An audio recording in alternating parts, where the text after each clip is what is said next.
Dr. Eric Kelly III and a host of phenomenal speakers from all around the globe for this 7-day virtual event that you don't want to miss. The mission of the Black Business Expo is to raise scholarship money from kids all the way from high school, all the way from college. The Black Business Olympics is one of the largest Black business showcases in the world. It is an opportunity for businesses and companies to showcase their businesses globally. We are going to be giving away laptops up to $5,000 away to students. Again, I'm Olivia Appleberry, the founder of 2 Cents Finance and one of the speakers for the expo. I am so excited to see you there. For more info, go to www.blackbusinessexpousa.com or call 919-308-9090 and hope to see you there.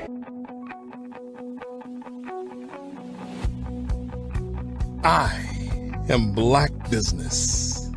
From the moment I wake until the time I sleep. Yes, I am Black Business. I am Black Business. Tell me, are you Black Business? I am Black Business. Do you support Black businesses? Listen, I support Black business because I am Black Business. Black Business Expo, one of the largest business showcases in the history of Black business in the world. The world!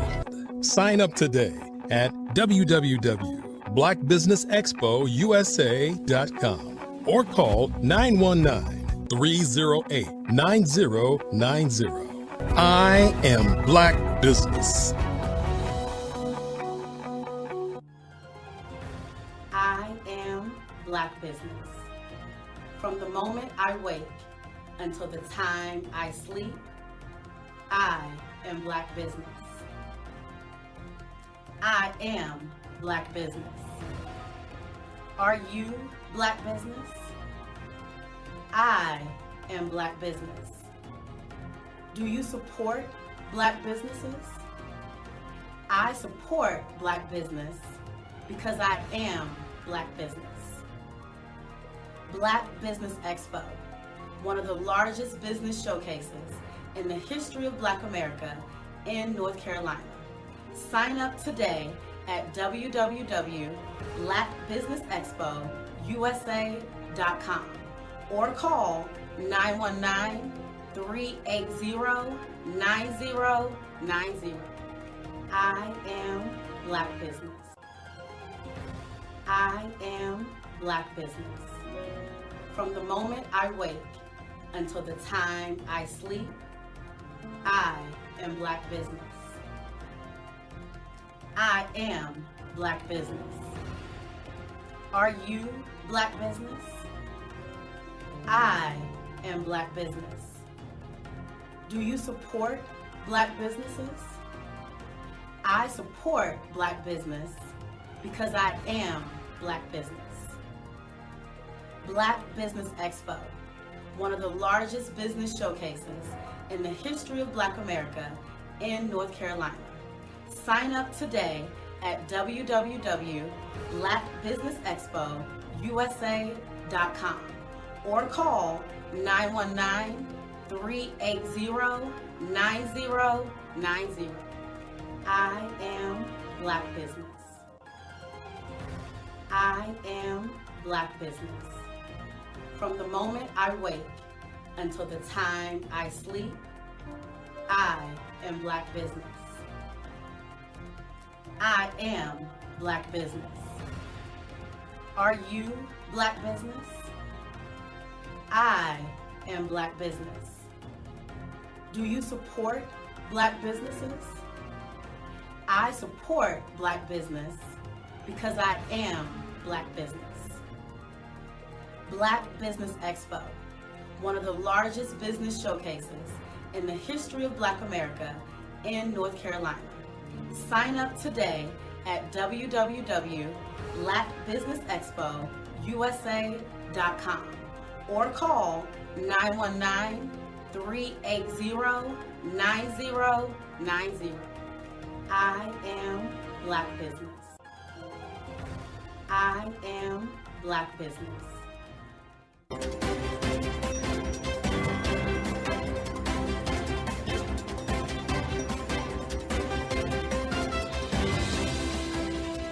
Over the past few years, we've seen the growth of existing and new initiatives focused on financial inclusion, building global networks, and reducing the wealth gap in response to the idea there's not enough seats at the table. Whether their outcomes are to increase the representation of Black executives on corporate boards, ensure an inclusive global economy, or to create new U.S.-African commercial pathways, the strategies are often carried out by separate programs. The question is, should they be? With the continent of Africa being home to more than half of the world's fastest growing economies, the youngest workforce, over 400 companies generating more than $1 billion annually, 700 generating more than $500 million annually that are poised for growth, and being the destination of nearly $5 billion in venture capital in 2021. Diversifying U.S. and Africa commercial engagement by building bridges between African businesses and their U.S. diaspora should begin being seen as mutually beneficial. From helping to reduce Africa's enormous capital gap to catalyzing two-way trade opportunities, the COVID-19 global pandemic hopefully has taught us that global challenges and opportunities are more interconnected than we thought. During the pandemic, African companies like Unicorn Flutterwave, insurance provider Reliance Health, ride-hailing app Yasir, and 54Gene, the continent's first bank of DNA on people of African descent, proved that when African companies have access to networks, capital, and information, they grow big, grow fast, and create solutions that are valuable to the world. This is why Be Direct was created. We are the first U.S.-based but African-centric board preparedness and board search company designed to connect U.S. Black talent and corporations to African businesses. Unique and fundamental to Be Direct's success is our process of helping board candidates adapt their experience and networks to an African context before they're connected to high-growth companies that are looking to locally and globally scale. From our focus groups with African business execs and government leaders, we don't ignore the sentiment that business is easy, but people are hard. Having a pool of board candidates with hard-to-access networks and extensive experience across the business life cycle, including successfully raising capital, is table stakes for an initiative like this. So yes, we have that. But corporate or entrepreneurial success in the U.S. does not guarantee success in Africa. Developed alongside industry partners on the continent, our training program, Be Direct Prep, is designed to transpose their experience to create cultural comfort, understanding, and a commitment to helping businesses in Africa scale. Our board governance sessions are African continental and country specific, integrated with cultural awareness and dexterity training, masterclasses led by African industry execs, and mentoring and coaching from African continental-based facilitators. But even more unique to Be Direct Prep, we cap off our training program with an immersion trip to help candidates that have not been to Africa before see and feel Africa's complexity and opportunity from African soil.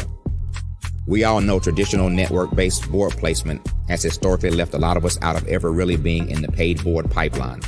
Our strategy supports the work of many great organizations that are successfully filling seats at U.S. board tables by creating more tables for those that are still left on the sideline. It's time to start seeing the role and value of U.S. Black talent and businesses on the continent of Africa differently.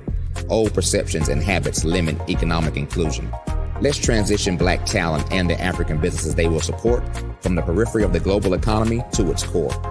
Living in a global lockdown, we all know now how fast local and global economies can change, and see the value of having businesses that hire, strengthen local value chains, and even grow globally. Status quo in any form holds back progress. We must democratize U.S.-Africa commercial engagement by socially and economically connecting cultures that have long been disconnected.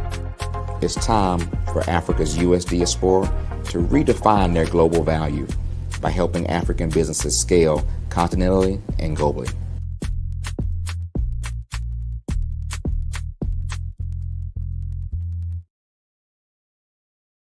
Sometimes you got to hear the news from the Black perspective, and more specifically, Black publishers. And that's exactly why you have to download the HeyTie app, the largest mobile app delivering breaking news, videos, and podcasts from 200 of your favorite Black publishers. Yes, 200 Black publishers delivering news as it happens, literally all in one app. Go to HAYTI.com or download the app in the Google Play Store or Apple App Store. It's completely free, along with information that you can trust, so go check them out.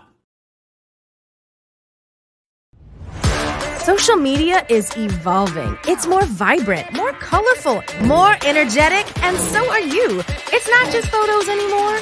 It's video, it's audio, it's subscriptions. And now there's Fanbase, a new monetized social network. Fanbase delivers the complete native app experience with full content monetization for every user. No algorithms that shadow ban your engagement or growth, and no ads.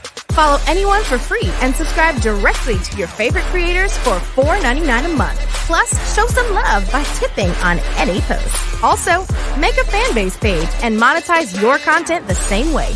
Finally, connect with your followers by posting the amazing content you already create. And now, get paid for it. It's time to energize and monetize, because everyone's a fan of something and everyone has a fan base.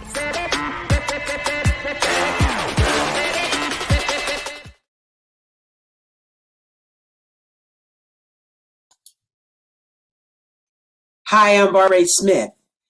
Genius is common.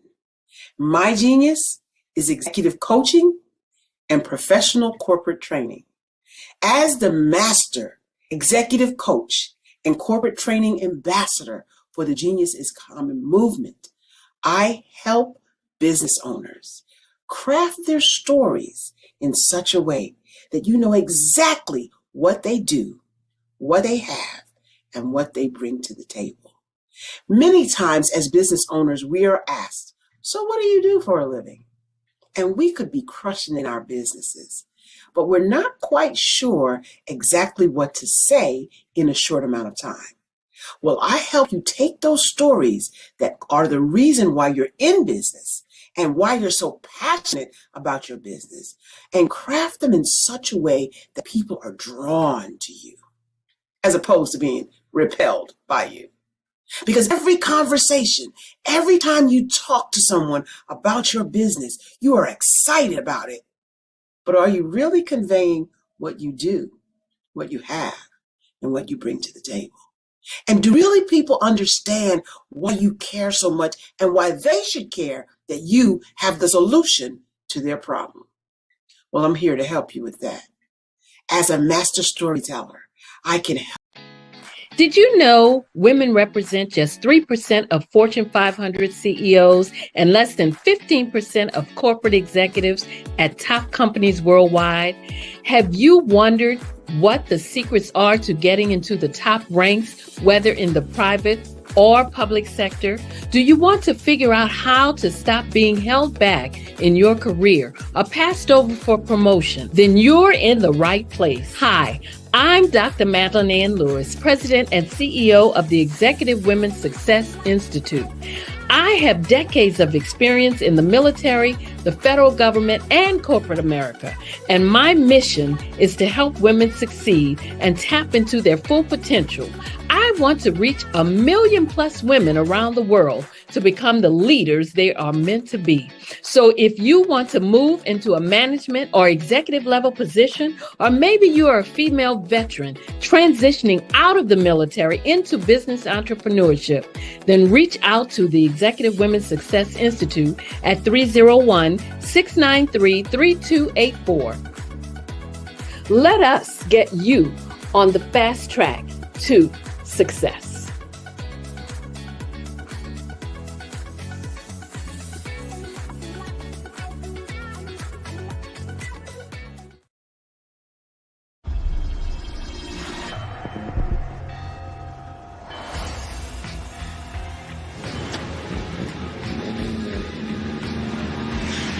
La connexion.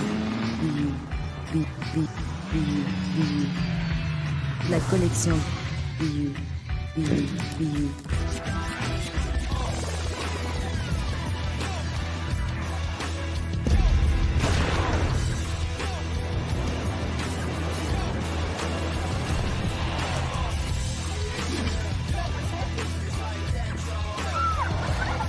In a world obsessed with the cult of celebrity, I challenge you not to aspire to anyone else's greatness, but instead strive to reveal and ignite the greatness within you. Are you serious? I totally think that's it. Hey. No! Hey! To me, sexy is a man that knows who he is and what he wants. Okay. He's comfortable. You look at him, you see him, he's just comfortable being himself. And you're like, Baby, be you. Be you, baby. Just be you. I like it. Introducing the BU collection, exclusively available at K&G Fashion Superstore.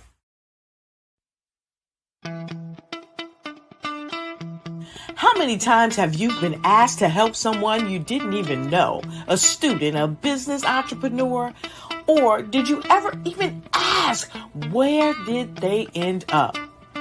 That business, that friend, that entrepreneur. Well, just maybe they ended up in a gang, bankrupt, homeless, or worse, dead. Maybe they turned to crime, drugs, and alcohol. Did you ever wonder? Did you destroy their dream, or was your life always so easy? At the Black Business Olympics, we started a movement to help students complete. Give them hope and foster success. Help them to leave their dreams of providing laptops, computers, and up to $5,000 in scholarship funds. Today, we ask you to help a student, a business owner, or an entrepreneur to realize their dream by sponsoring them, supporting them, and buying from them. Consider this. With $1.6 trillion in our Black community, we only ask for a small donation for our students, our businesses, and our entrepreneurs. And you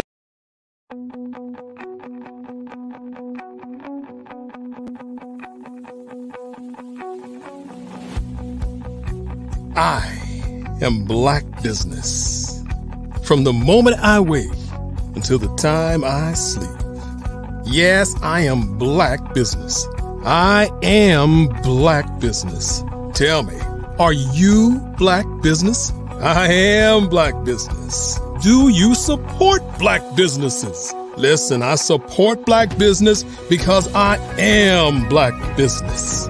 Black Business Expo, one of the largest business showcases in the history of Black business in the world. The world! Sign up today at www.blackbusinessexpousa.com or call 919-308-9090. I am Black Business.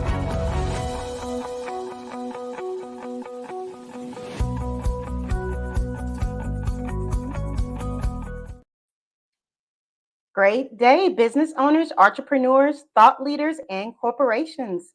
Welcome to the Black Business Network. My name is Erika Mann. I'm the CEO of Prestigious Image, and I am your business moderator for today on the Black Business Network. The Black Business Network is a 24-hour business network showcasing Black businesses, business owners, entrepreneurs, and thought leaders worldwide. We have speakers from North Carolina, London, Singapore, Africa, Japan, and cities all over the United States. The Black Business Network is a global community sharing its business knowledge to empower, inspire, and educate businesses about business. Our next guest speaker is Roderick R.J. Stevenson, a young trailblazer in music, media, and ministry. He is the CEO lead creative director of Creative Concepts Productions and Design, a full-service media and marketing company based in Tampa, Florida, with offices in Eastern North Carolina. For over 15 years, the company developed and established the national branding images of businesses, institutions, and nonprofit organizations and high-profile personalities. Everybody, please welcome Mr. Roderick R.J. Stevenson. Hey there, Erika. How you doing? I am doing well, RJ. Thank you so much for joining us today. We greatly appreciate it. Absolutely. Glad to have this conversation. Awesome. Remember, everyone, genius is common, and I'll see you on the other side. Hey, everybody. I'm so glad to be here on this afternoon on the Black Business Network. I don't have anywhere I would rather be. And the place I'm in right now is a wonderful place that many of us should probably be in. I'm sitting here with D. Pretlow of DSDQ. How you doing, man? I'm doing great, man. How are yourself? I'm amazing. You got me out of my business suit and that's a good over thing. Into my. It's a good look. Good look. Hey, good look for you. I ain't as big as you, but I'm doing the best I can.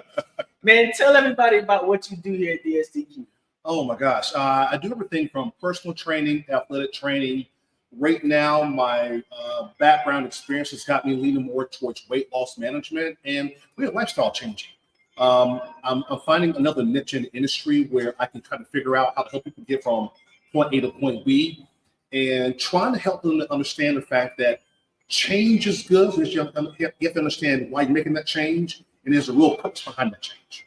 Well, I mean, one thing that I know that we talk about here on the Black Business Network is definitely business. And I realized real quick that there is a business to fitness. Yes. Your fitness studio is right next to my design studio. Yes. And seeing your traffic in and out, man, it really gave me a one-on-one opportunity to see how your inflows go, how your outflows go, and seeing the parking lot packed all the time. I mean, you're really good at doing what you do. I'll have to say it's definitely a blessing for me because where I sit on this particular location, there's 8 gyms outside my door. And I told myself a long time ago, my competition is myself. I'm not worried about what the next person's doing. So to us, it's about surrounding ourselves with the right trainers, with the right mindset, and with the right vision as far as we're concerned, which is overall health and fitness ranging from age 5 to 55. The biggest thing for us is trying to reach our community, trying to teach them that health and fitness, or the fountain of youth in most cases, is an activity. It's not a pill. It's not a class. It's not a format. It's not even a diet. It's how active you become now so you can become more active as time goes on. And the key component for us is longevity and also mobility. I've been blessed with coaches that have an extensive background in athletics, from Olympic athletes, track athletes, and ball players. That's one thing I've learned is that I get better as I bring people on that kind of enhances what I do, and I try to pass it on to the next person. Man, it seems like there's a whole lot more to the business of fitness than barbells and weightlifting. Absolutely, absolutely. The fitness industry, it changes so much, so you have to make sure that you're staying in tune with what everyone else out there is doing. Doesn't mean that you want to be a cookie cutter. It means that you take what you learn out there, bring it into what you do, and turn it into something that can make money for yourself and basically keep the doors open, keep the lights open.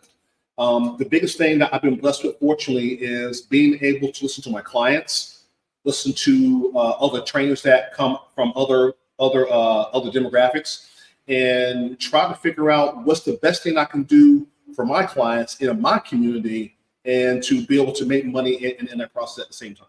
Man, being in an amazing facility like this with as much inventory of weight benches and stair climbers and all that kind of stuff in here, it must have taken a while to get to that point. What got you from whatever you had before you got here to make this kind of investment? Oh, God.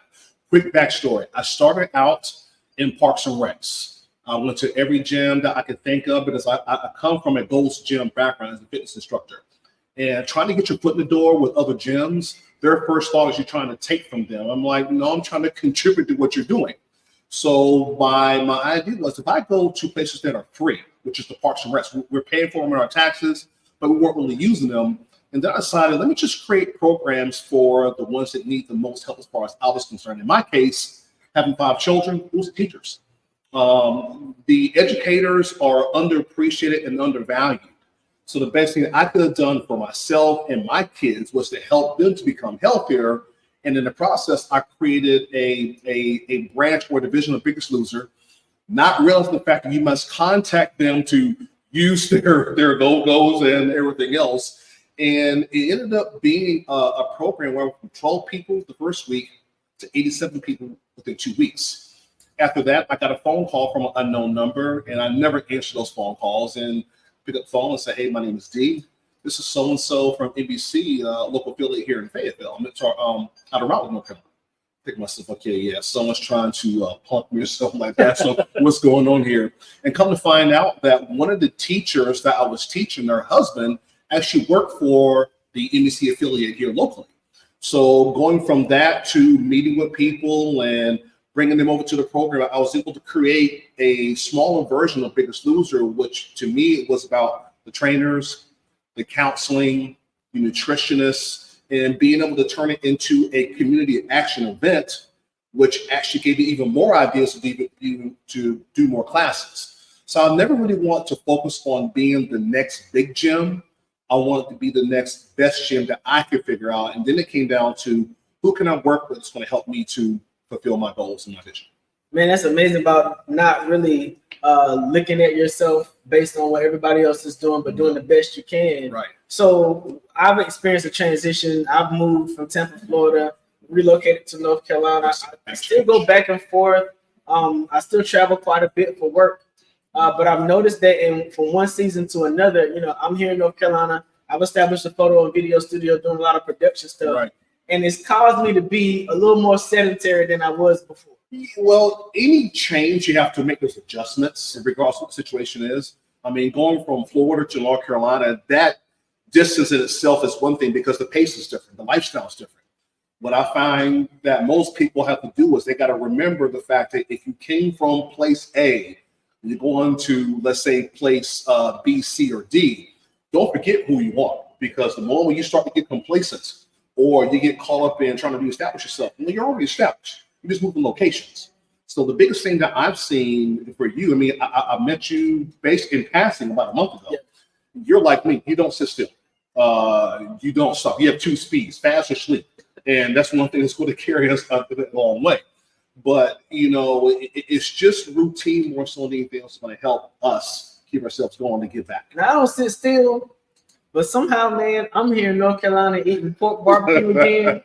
And, brother, it is starting to sit still on me. Yeah, well, we all, trip and fall and, do that every now and then. I can honestly say that the biggest thing about our area is that there's a plethora of places you can go to for eating. Like I tell my clients, it's a choice. You have plenty of options, but you have to make the right choices. So even I will go to the barbecue stuff and everything else every now and then. However, we have to remember the fact that with the choice we make today, you're going to pay for it overall long term. So don't beat yourself up about that. It's a short term thing. Hey, you told me to be the best leader I can be and don't concern myself looking at you and looking at me. Let me rephrase. Be the best you can be all the time because you never know who's watching. How about that? Gotcha. Well, people are watching here on the Black Business Network today, and I'm glad I wore black because it sort of slims down my figure on the camera. It's all about images. Yeah, absolutely. Make sure you look good. Man, how long has it taken you to build something like this? I'm sure it wasn't overnight. It wasn't overnight, definitely not. I started out basically in 2010 with Biggest Loser. Then I eventually went over to the YMCA. I was the director for fitness there for about a year and a half, almost 2 years. Went from there to going back over to the parks, and I opened up my first office or first gym for the STQ in 2013. I was at that location for about 2.5, almost 3 years. And I moved from there in 2017, 2018 over this location, and I've been here ever since.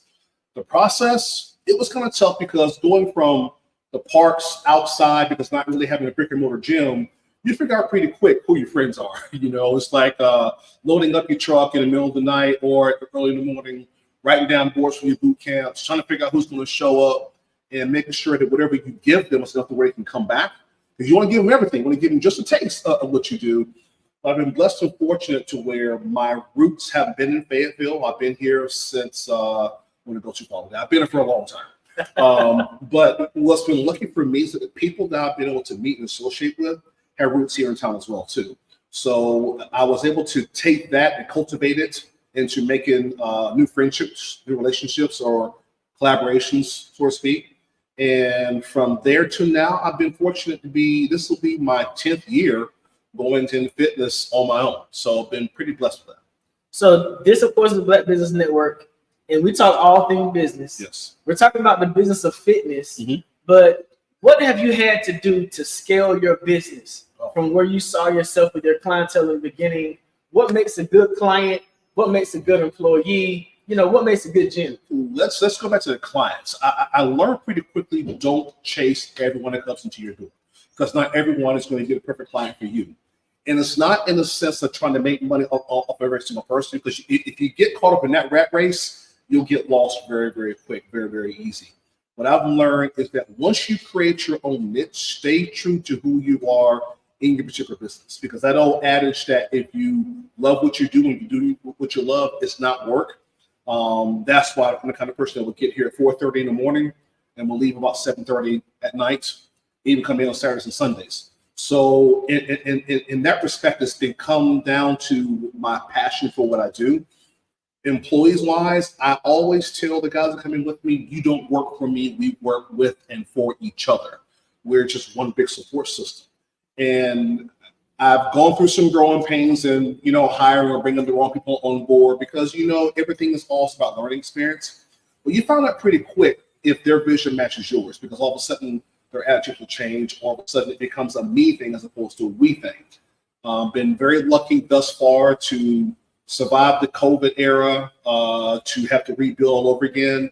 And now the industry is changing again. So right now I have an excellent foundation for operations coming up, new trainers coming on board right now. And now we're starting to mentor new trainers that have the athletic background that most trainers have. And now we're cultivating the next generation of trainers that I think can really make a good contribution to our community. So you're not just a trainer. No. You're not just a gym owner. Nope. You're an author as well. Yeah. So let's talk about how you've taken your experience in health and fitness to then develop a system for other people to help impact their lives. Oh my gosh. I started writing probably about 8 years ago, a book called Changing You. What I was seeing, what I was noticing around New Year's, around every 3 to 6 months, I saw the resolutions. I saw trying to reinvent themselves. And what I was getting tired of not hearing was, how did you get to where you are right now? What are the root causes of the reason why you keep repeating the same issues and the same mistakes all over again? So writing Changing You became something that has been my life's work in a sense, because I'm going to use that towards my doctorate when I finally do go back to school. And yes, Pops, I'm going to go back to get my doctorate, my PhD. So you can hold that, because I'm pretty sure you're on here as well. But for me, it was about taking that book and condensing it to a journal to where it still maintains Changing You, but I'm focusing on 3 main principles that DSU is all about, which is habits, behavior, and environment. Those 3 things alone can help you get from point A to point B, because it's going to make you identify what habits you need to change, starting with 1 or 2 at a time. What behaviors are making you to become either successful or destructive. But the big one for me is the environment. That's the one that we all neglect, because the environment is not about the brick and mortar. The environment is the mental approach, the spiritual approach, the emotional approach. Because what happens with most people, I don't care if you are a fitness trainer or an engineer, if you're mentally up and down, guess what? You're up and down. If your emotions are up and down, you're up and down. The thing we neglect is the spirit. If you're walking around with a dark cloud, walking around as though someone's constantly pulling on you, trying to weigh you down, that's your mind, that's your spirit, that's your soul telling you need to start to get rid of some baggage. So what Changing You is all about is helping us to identify those 3 factors. And once we do that, apply that towards getting better every single day, because we have journal logins, we have check-ins, we have a notes section that's going to allow Calicio client that's coming in to help him to get himself back on track as far as training is concerned. I want to figure out, it's not what you did to get you here, it's what you're going to do after the fact to make yourself better. So that's been one thing I've been able to take from writing a book to condensing it to a journal and helping that to help my clients more and more, because for me, it's about accountability. You can sit here and talk about things all you want to, but unless you start doing more as opposed to putting things off, nothing's going to change. So prior to the pandemic, a lot of people were being accountable and responsible with their bodies. Then you got the pandemic, and you had the Peloton phenomenon. Yes. Of everybody get your Peloton and watch this person on the screen. Now it's post-pandemic, and down in Miami, people are taking flights down there to alter their bodies. You know what I'm saying? Then you got different supplements that are coming in. People are even abusing medications to burn weight a little bit faster. How can we find balance and do this thing in a healthy way? Well, first of all, you start with that one word you just mentioned, balance. You cannot out-train a bad diet. I don't care who you are, I don't care what you do. But one thing that I preach for anything else is that the fountain of youth is an activity. Activity means outside of your comfort zone, meaning your home, with the Peloton, with the weights that you have at home, with the medications. Because we seek these quick fixes, but we are neglecting what got us there in the first place. So to me, it's all about trying to figure out what your goals actually are first and foremost. Because unless you have things written down, a plan, or what I call makeshift storyboards, you're going to keep repeating the same things. But you got to get out more, because pre-COVID, everyone was in the gym. Okay, COVID hits, the industry changed to where we're going to start doing stuff at home. That kept us going to a certain extent, but what we did not do is we didn't get back to living. We became people that were creatures of habits, but our habits became complacency. Our habits became excuses. We need to get back into getting out of the survival mode and get back into the living mode, because the more you're living, the more you're active. For those of us that have kids and grandkids, they're not going to wait for us, because they do what we do. And if we're sitting, they're sitting. If we're on our phones, they're on our phones. So the generation that we have right now, they have a lot of things that's holding them back, that's against them. We need old school methods, like my gym. I don't have a bunch of fancy equipment. I want you to pick stuff up, put stuff, tongue-tied. Pick stuff up and put stuff back down again. But to me, the more balance you are in your life and the more activity you have, things will change. So I'm saying Peloton's good for those Peloton users out there. I'm not knocking it, but I want you to get out and do your Peloton outside of your home, because there's other things out there besides just what you see on TV. Well, another thing that happens in gym environments is you develop community. Yes. And you start to get to know people who are around. Absolutely. Now, some of that can lead to a little intimidation if you ain't got your personal self-esteem where it needs to be. True. You find that in check. You can be battling everything else. But a lot of things. One of the things I pay attention to is branding. Yes. I kept seeing DSDQ, and I was like, oh, one person is DS and one person is DQ, or there must be four people. One is D, one is S, one is D, and D, one is Q. And then I asked you one day what it meant. Can you explain what DSDQ is to everybody? DSDQ stands for Don't Stop, Don't Quit. The rule was always, I was doing classes a long time ago, if you want to quit, you quit tomorrow. Until tomorrow comes, you give me all you got until tomorrow gets here. If you need a date, you can quit January 1st, 2025. Until that time comes, give me all you got. So in classes, I would say, don't stop. Class had to respond back, don't quit. If they didn't respond back, don't quit, we have burpees. So I was creating a community within a community, because the rules were always, we start together, we end together. You're not tired, you're confused. That was one thing I always get picked on a lot as well too. Well, coach, what's the difference? If you're tired, you'll quit. But if you're confused, you might want to punch me in the face. But I guarantee you'll still keep going. So DSDQ became more of a philosophy.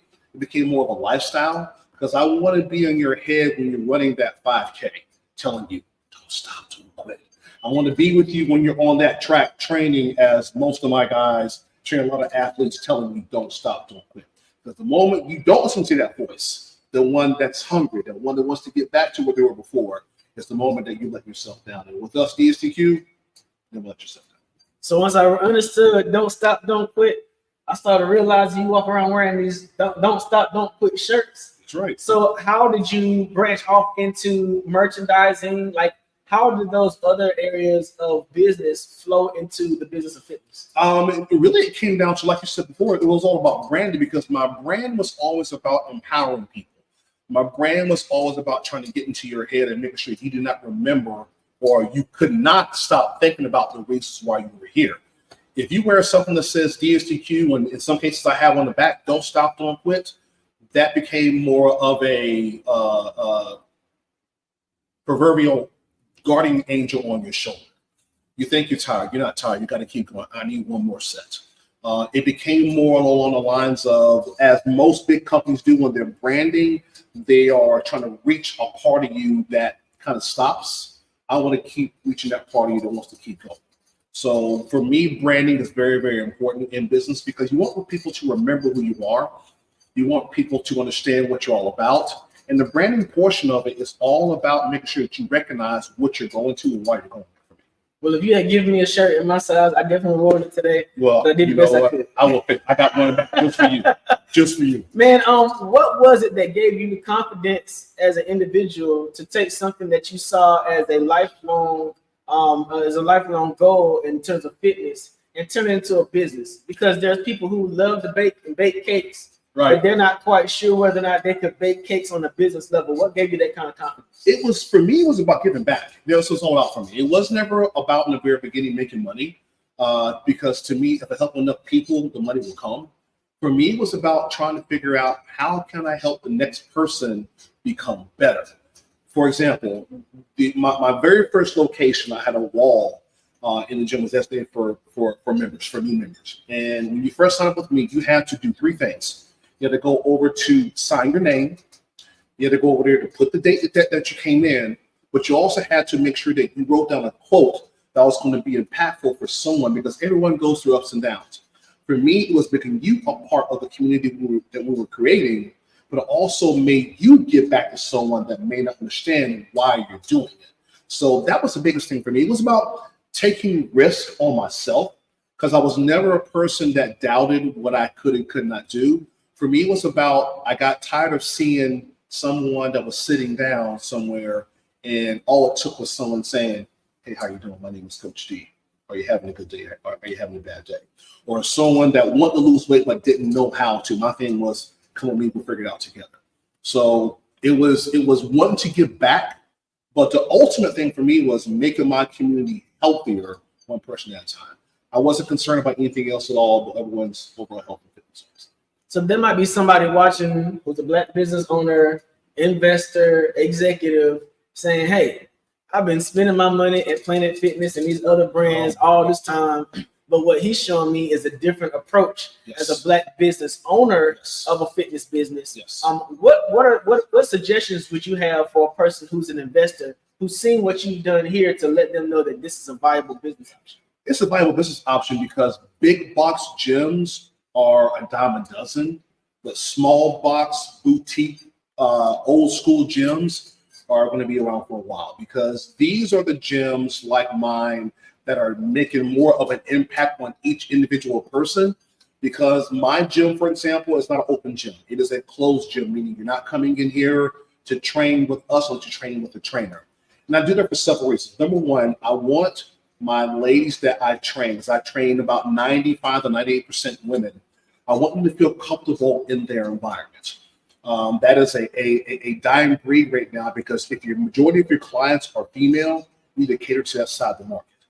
My secondary demographic is going to be my athletes, because there are so many young, impactful, smart, intelligent, articulate, young Black men and women that are there that want to be successful, but they're not in the right environment. So with us, it's about your smaller gyms can actually teach and mentor and help them to pass on and pass it forward, because most of my athletes, most of my coaches, one in particular is Coach Felicio Newman.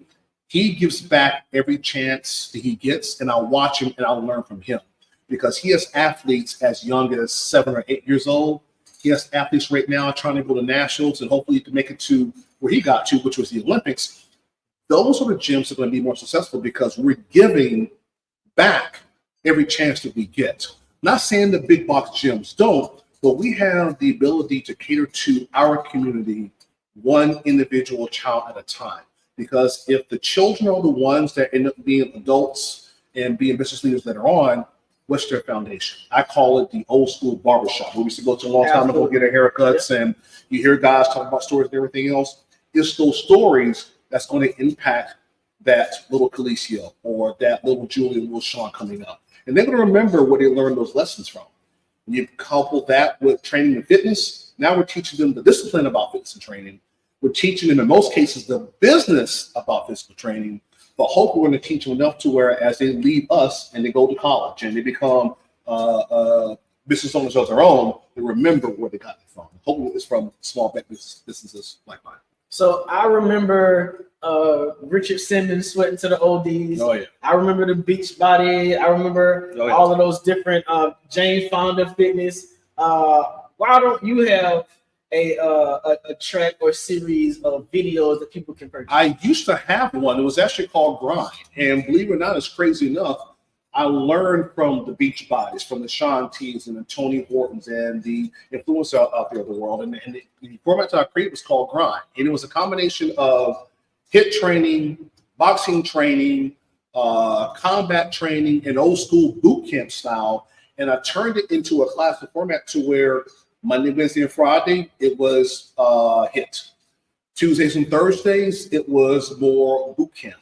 Saturday mornings was more a combination of everything. And it got picked up briefly by a TV series or a show called Sweat Inc. that used to be on Paramount or Spike TV a long time ago.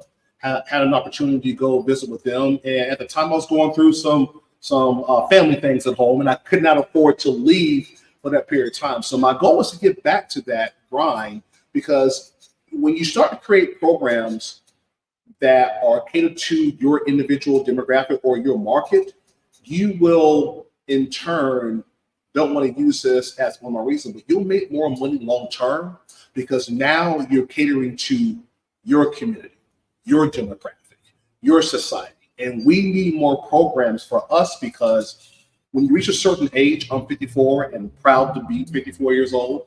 When you reach the point in life where I am right now, I can outdo people half my age and take great pride in that.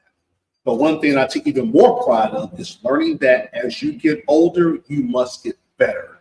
So Grind was all about taking what I know, what you need, turn it into a programming format, and turning it into a video series to where I have stuff online still, then put back out there again, a program called 10 for 10. 10 exercises, 10 pounds, 10 minutes. And it was very successful in the very beginning, but I need to get back to that again. So it's coming. Well, I just happen to know of this video production company that would love to work with you to get you. You know, you make sure you give me that guy's number, because I got ideas. I just need somebody to help me out. Is he busy? Is he overbooked? I don't know. I think he's on the Black Business Network right now. Well, you gotta make sure you connect him with me so you can get some stuff done. Man, this is amazing. Thank you so much for having me. It's been a pleasure. Welcome to the Black Business Network. We would love to have you moving forward talking about the business. Thanks for having me, and I'm looking forward to contribute and learn from everyone else out there.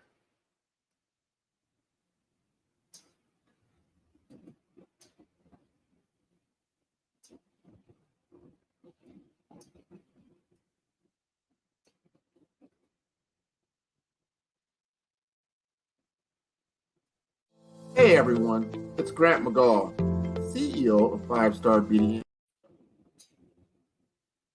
Thank you both so much for such an amazing, interview today. I appreciate the information. I'm sure our audience does too. Thank you so much for having us. You're more than welcome. Remember, genius is coming, and I'll see you on the other side.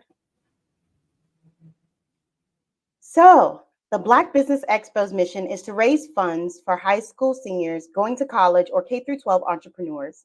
This expo is a fundraiser for students. You may go to www.blackbusinessexpo.usa.com to donate to the scholarship fund, or use the Cash App that's on the screen below. That's $BBXUSA. Our goal is to give laptops and up to $5,000 to 10 students. Students can register online at www.blackbusinessexpousa.com. Every dollar counts, so we want to remind you to donate to the scholarship fund. We want to thank our Black Business Expo USA sponsors for May 2024: NC100, Moody Capital Partners, Suede Soul, Lotus Richey Coaching and Training, Carolina, Virginia Minority Supplier Development Council, Step Management, The Hello LLC, Barbara H. Smith LLC, Margie McLean Foundation Incorporated, Genius is Common, Earth Essentials, 5-Star BDM Media, Malane Shawnee Global, Executive Women's Success Institute, The Quality Coaching Company, Superwoman Business Services, Creative Force Studios, Lee Entertainment, Artistic App Design, and Black Business Expo USA. Genius is common, and I'll see you on the other side.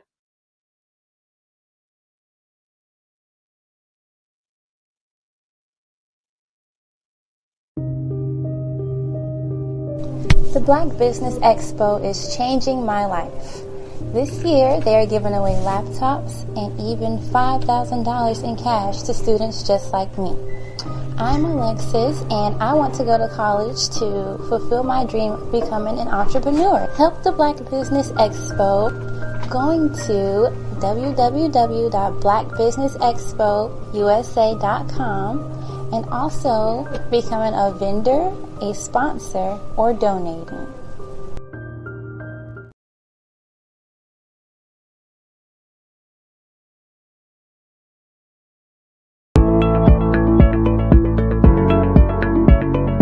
Prepare for what's coming and dominate in economic winter. Stand strong and thrive by showcasing your great products and services globally through the Black Business Network and Black Business Olympics. The Black Business Network has showcased over 2,000 companies with over $7 billion in sales each year. Over 10 million attendees have viewed the rebroadcast each month. Through the Black Business Olympics, unique styles of business training and mentoring are turning students into business owners and entrepreneurial warriors who will dominate in any economy. Gain the ultimate advantage of the Black Business Olympics, 7 days of unbelievable topics and speakers speaking around the globe.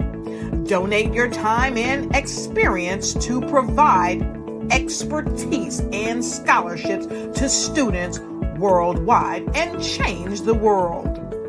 Now, more than ever, new insights, tools, strategies, and capabilities are needed. This is your chance for a major presentation to the world. Fill out the form and join the more than 2,000 speakers who have presented to over 200 countries. Join the Black Business Network streaming live into the Metaverse, STEM City, Black Multiverse Enterprises, Hulu, Amazon, YouTube, iHeartRadio, Apple, Facebook, LinkedIn, Pod TV. Art to me is a creative expression of something from nothing. You know, it explodes onto the canvas, or it explodes on in my work. One of the things that I try to do more than anything is I try to just give the lines and the movements and emotions and expressions into what I do.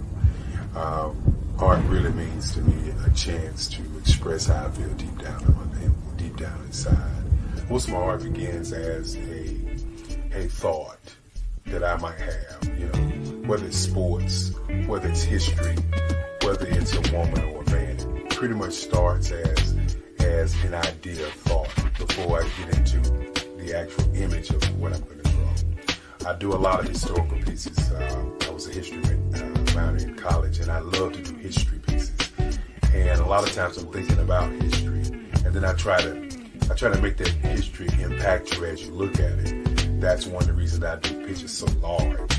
People ask me, why do I do the pictures so big? And I tell them, I want the piece to impact them as they're looking at it, to kind of dominate them, dominate their space.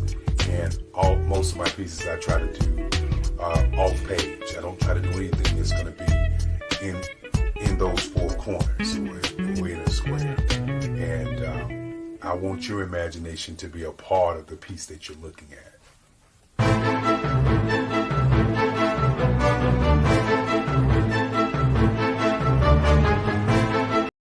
I am from Washington, D.C., but I was raised in Durham, North Carolina. I came to Durham when I was about 5 or 6, and then I traveled back and forth to D.C. because it's where my people are from. One of the unique things about my family is my mother, she's also an artist. She does quilting, and she does a lot of artistic things. And then my son, he draws with both hands, his right hand and his left hand like I do. So that's kind of a family trait. And then my other son, he's a videographer, and my daughter, she works, she's a regional vice president for Sunglasses.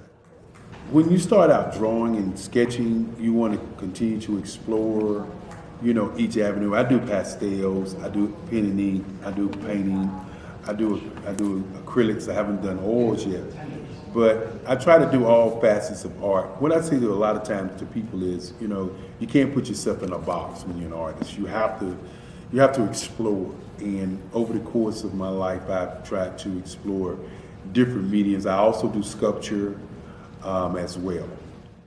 I choose my subjects by the intensity that they have in their faces, or the intensity that somebody is moving, because I do more than portrait drawings. I also do I do abstract, and then I do figurative drawing also. Well, what happened in this particular show is that I started out trying to come up with something that would be a little bit different than what everybody else is doing. So I was working on a Barack Obama show, and they wanted me to do some paintings of Barack. And so what I did was, because of the deadlines, I kind of did it kind of fast. And then I realized when I was doing it fast, I enjoyed it. And so then I started doing other pieces the same way, and I started to enjoy those pieces also. And so I came up with this particular style. And it's a style of lines and colors. And what's interesting is that when I was in college, I did a show called Lines, Colors, and I talked about the boldness of the blacks, the hotness of the whites, and this is how this has come about, you know, later on in my life. And the colors comes from a lot of the entertainers that I work with, where they wear different colors. They don't wear, you know, your plain reds or your whites. They wear different colors, and so that's also another piece of what's giving me the colors. The subtitle of this show is Faces That Speak Life. That's real critical. Faces that speak life. Each one of these pieces is a life source and a life energy that's being put on display for people that are looking at it. You know, I always say in terms of my art, it's not important that I draw them. It's important what you get out of what I draw. You know, I don't try to just draw it because you like it. People wanted me to do prints. I didn't do prints. You know, people asked me to do different people, but the people that I choose are people that make a difference in the lives of people in the world. So the human landscape idea was, again, as I say, the lines represent your emotions, it represents your ideas, and it represents your journey as a human being. And that's why you get the different pieces and the different looks. And as you notice, I try not to do one look that looks alike another look. And that's what's the most important part of this show.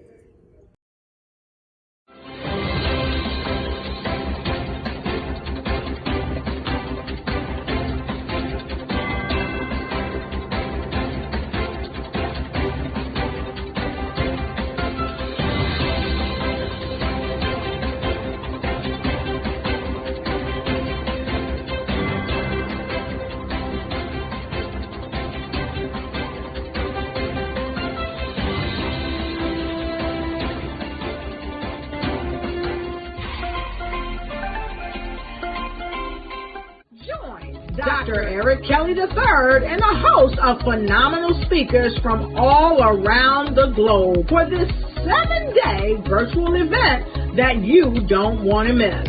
The mission of the Black Business Expo is to raise scholarship money from kids all the way from high school, all the way from college. The Black Business Olympics is one of the largest Black business showcases in the world. It is an opportunity for businesses and companies to showcase their businesses globally. We are going to be giving away laptops up to $5,000 away to students. Again, I'm Olivia Appleberry, the founder of 2 Cents Finance and one of the speakers for the expo. I am so excited to see you there. For more info, go to www.blackbusinessexpousa.com or call 919-308-9090 and hope to see you there. I am Black Business.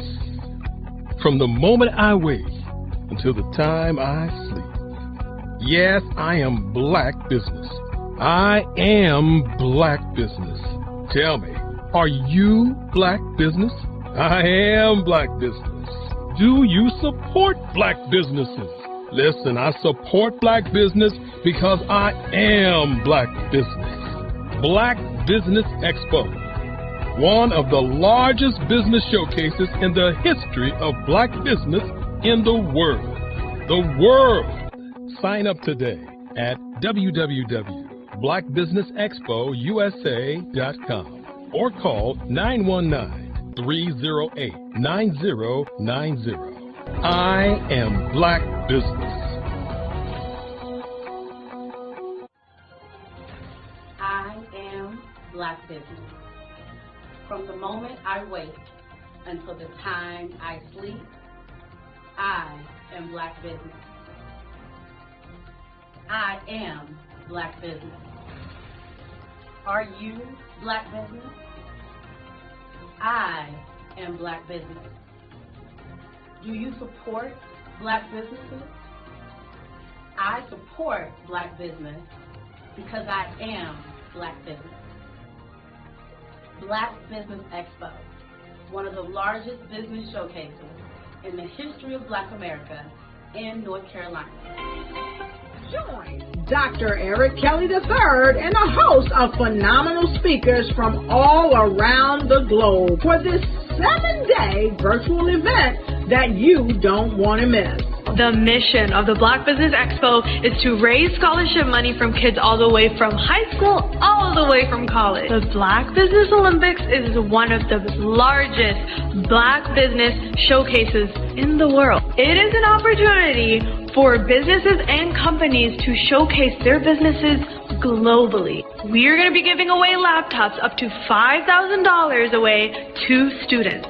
Again, I'm Olivia Appleberry, the founder of 2 Cents Finance and one of the speakers for the expo. I am so excited to see you there. For more info, go to www.blackbusinessexpousa.com or call 919-308-9090 and hope to see you there.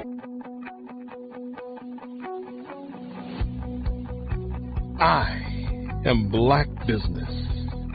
From the moment I wake until the time I sleep. Yes, I am Black Business. I am Black Business. Tell me, are you Black Business? Black Business Expo, one of the largest business showcases in the history of Black business in the world.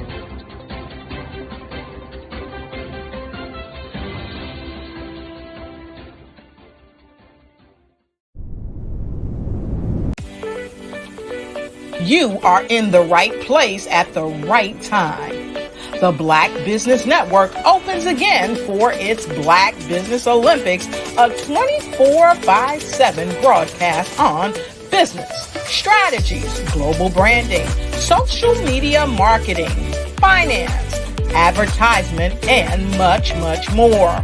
Featuring the top, most powerful entrepreneurs and speakers and thought leaders from all around the world as they gather together for this phenomenal event. Join the Black Business Network streaming live into the metaverse, STEM City, USA, Black Multiverse, Pod TV, Roku, Hulu, iHeartRadio, Apple TV, YouTube, TikTok, Instagram, Google Podcasts, Facebook, LinkedIn, IBM TV, Spotify, and Twitch. Tune in today and be a part of this amazing movement, the Black Business Olympics welcomes you.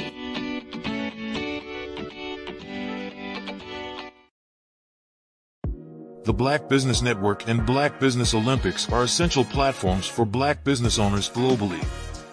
They provide the tools and support you need to succeed in today's competitive marketplace. Join us today as we collaborate together with businesses from around the world to support our children, students, and young future entrepreneurs, Black businesses and corporations. We raise funds for students going to college and young entrepreneurs who are aspiring to be business owners, and we invite you to be a contributor today. Visit the website www.blackbusinessexpousa.com to connect with and learn more about how the Black Business Network and Black Business Olympics can help you not only share your amazing business story to businesses, but also serve future generations. Hello, my name is David Jones, CEO and co-founder of the Hello LLC, where we help businesses build a culture, brand and experience, and leverage technology to pivot into Web3. Join the Black Business Network streaming live into Roku, Metaverse, STEM City, Black Multiverse Enterprises, Hulu, YouTube, iHeartRadio, Apple, Facebook, LinkedIn, Spotify, Twitch, and Google Podcasts. Tune in, turn on, and let's thrive.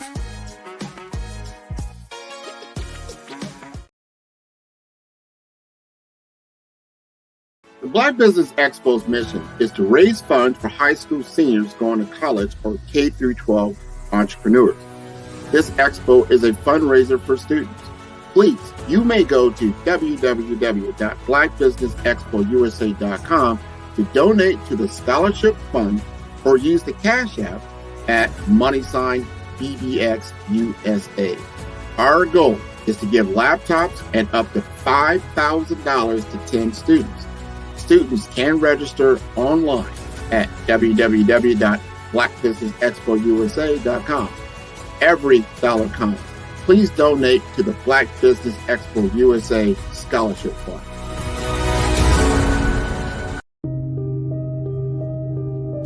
The Black Business Expo is changing my life. This year, they are giving away laptops and even $5,000 in cash to students just like me. I'm Alexis, and I want to go to college to fulfill my dream of becoming an entrepreneur. Help the Black Business Expo going to www.blackbusinessexpousa.com and also becoming a vendor, a sponsor, or donating.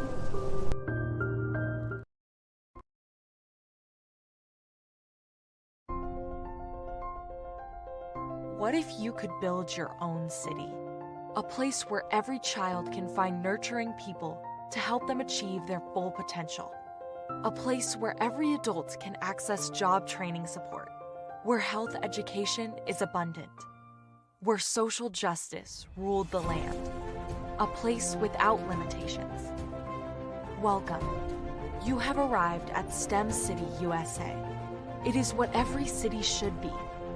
A safe and trusted community where you find people and resources to help you become everything you are and beyond. STEM City is unlike anything you have ever experienced. It is a digital twin of the world around you, only better. STEM City is about energy and soul renewal. It is more than a digital world. You can almost feel the power of live cultural events, music, and theater. STEM City promises a better future for children with caring mentors and hands-on activities with dedicated tutors to support our youth. STEM City is your passport to a healthy lifestyle with weekly events addressing our community's many issues. STEM City is your financial well-being with helpful information on wealth management, career advancement, job training, and so much more. STEM City is the community you deserve. It is the city where your dreams can come true. STEM City USA, a place in the sky that is accessible to all who reach for the stars.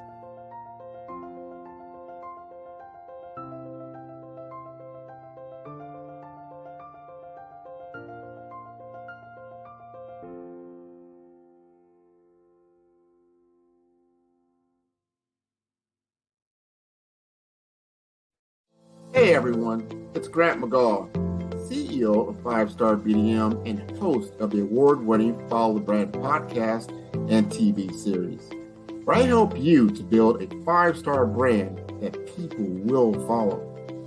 My genius is personal brand development through intelligent communication and helping you achieve your business and career goals. I am a requested speaker on digital technology and brand development issues.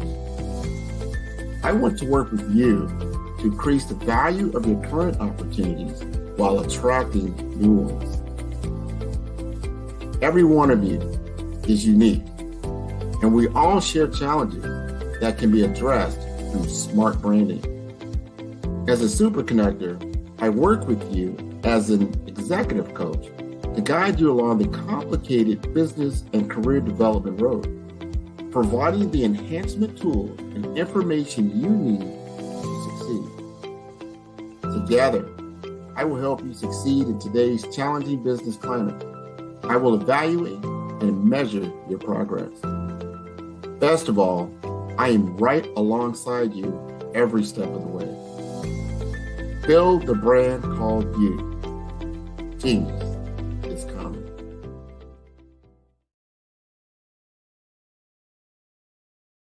Follow the Brand TV broadcast host, Grant McGaw, as he visits with top executives and entrepreneurs to find out their secrets of success with their personal brand. Follow the Brand TV broadcast host as he focuses on brand development to build better relationships, bring value to your business, relationships, and career. You will enjoy listening to each episode that is tailored to speak to you directly. If you're looking for this type of clarity in terms of building your brand, you have tuned into the right station. Each episode will help you to shape a conversation in the 5-Star BDM network of 20,000 professionals and become a springboard for your corporate engagement and business opportunities. Each guest will frame their story in the areas of personal branding, business development, career development, financial empowerment, and technology innovation. Grant McGaw explains why he is the CEO and owner of his own professional career. Grant is an accomplished business leader and entrepreneur who wants to give back to individuals to grow their personal brand strategy. Tune in as he weaves his story about new possibilities, while to you exceed expectations. If you love storytelling, this show will make for fun.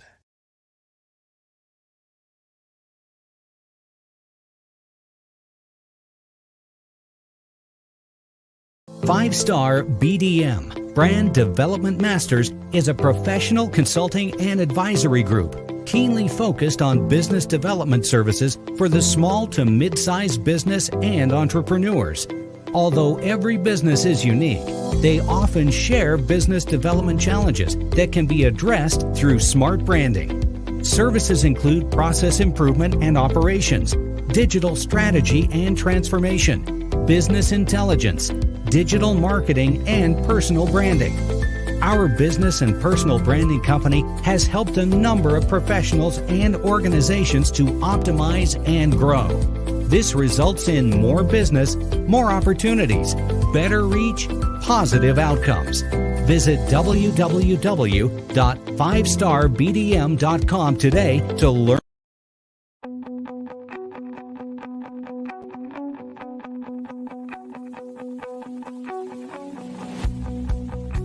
I am Black Business. From the moment I wake until the time I sleep. Yes, I am Black Business. I am Black Business. Tell me, are you Black Business? I am Black Business. Do you support Black businesses? Listen, I support Black business because I am Black Business. Black Business Expo, one of the largest business showcases in the history of Black business in the world. The world! Sign up today at www.blackbusinessexpousa.com or call 919-308-9090. I am Black Business.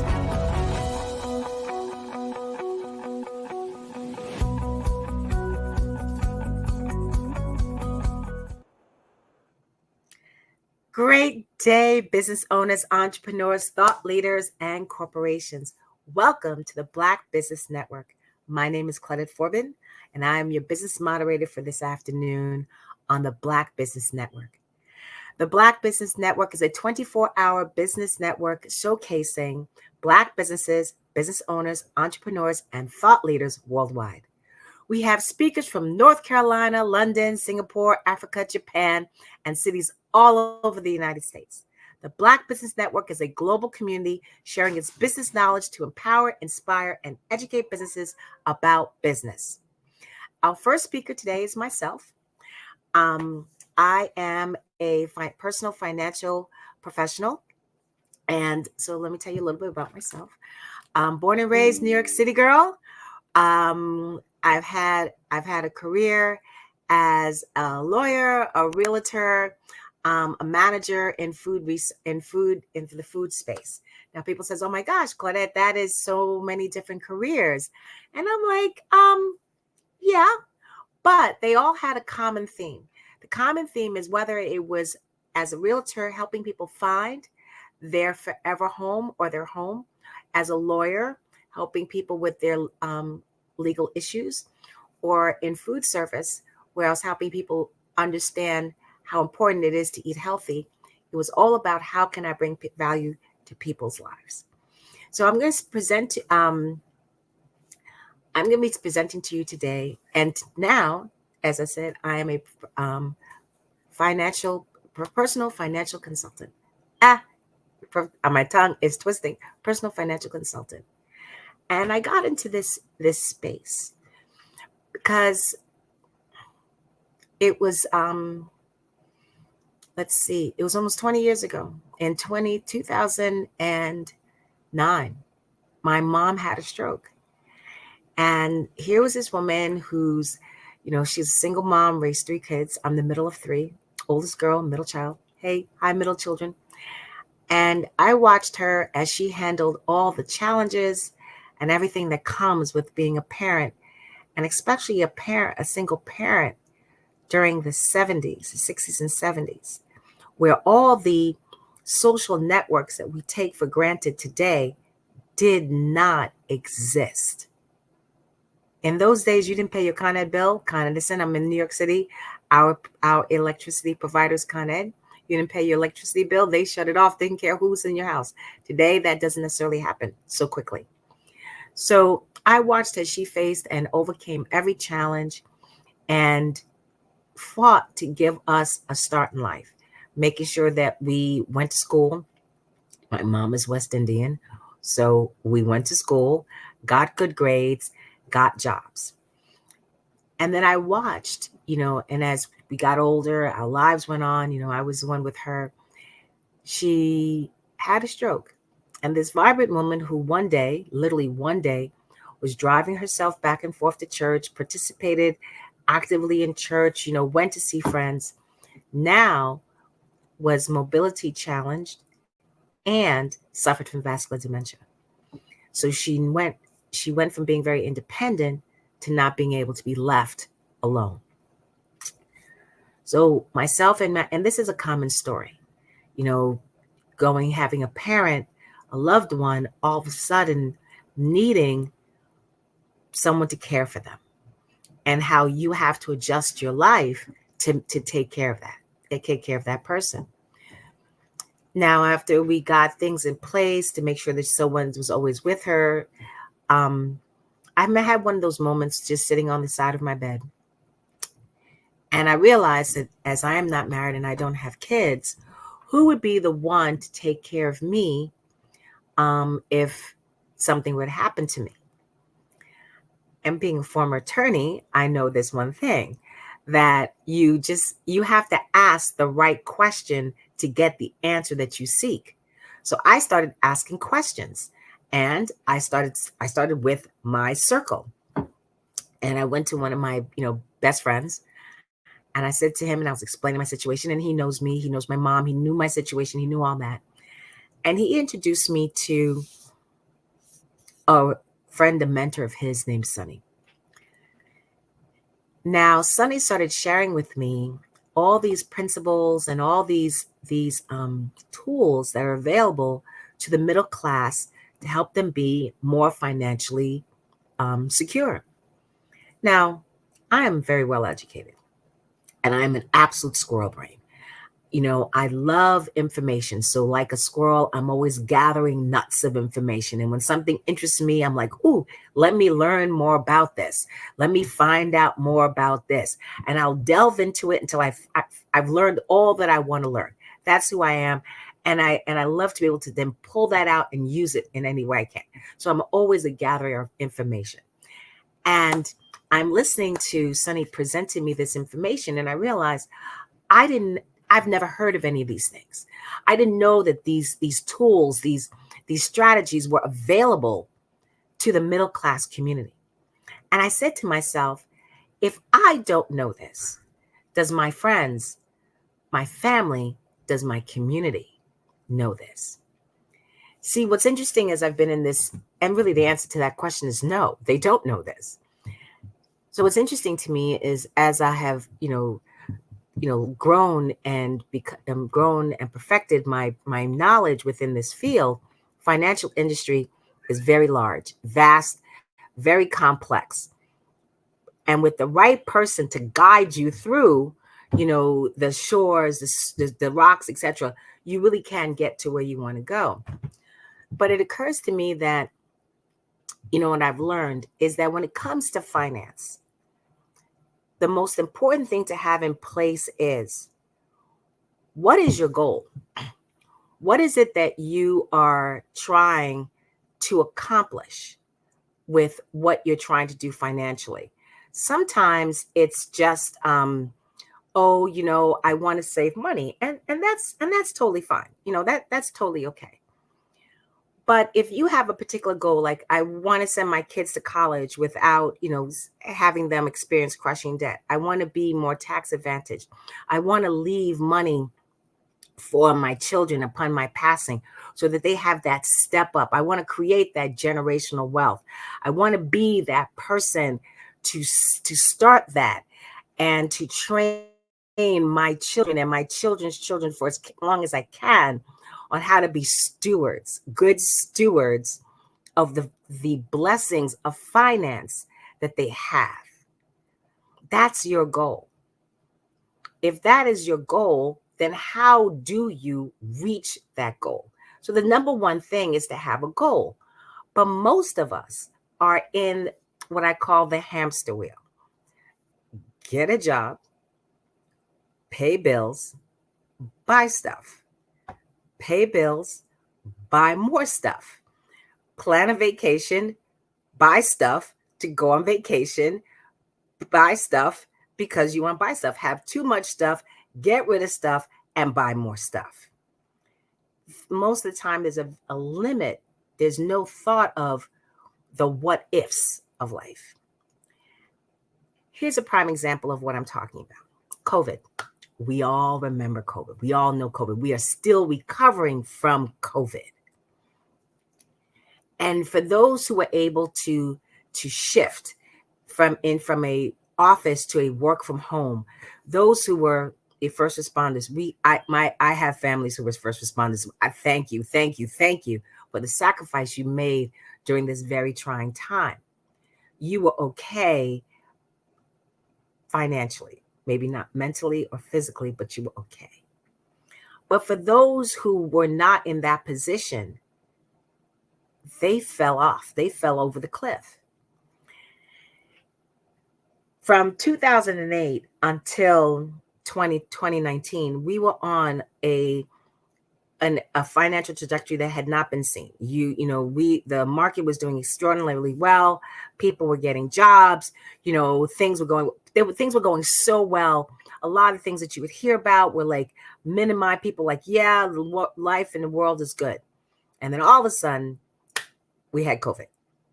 And those who could not pivot started, and those before COVID, they were making a way. They were building up, they were moving away from the edge of the cliff. They were, really getting on their feet, maybe getting ready to go out and get their own place, or had their own place. They had gotten their car, all the things that we think of is what we need within our life.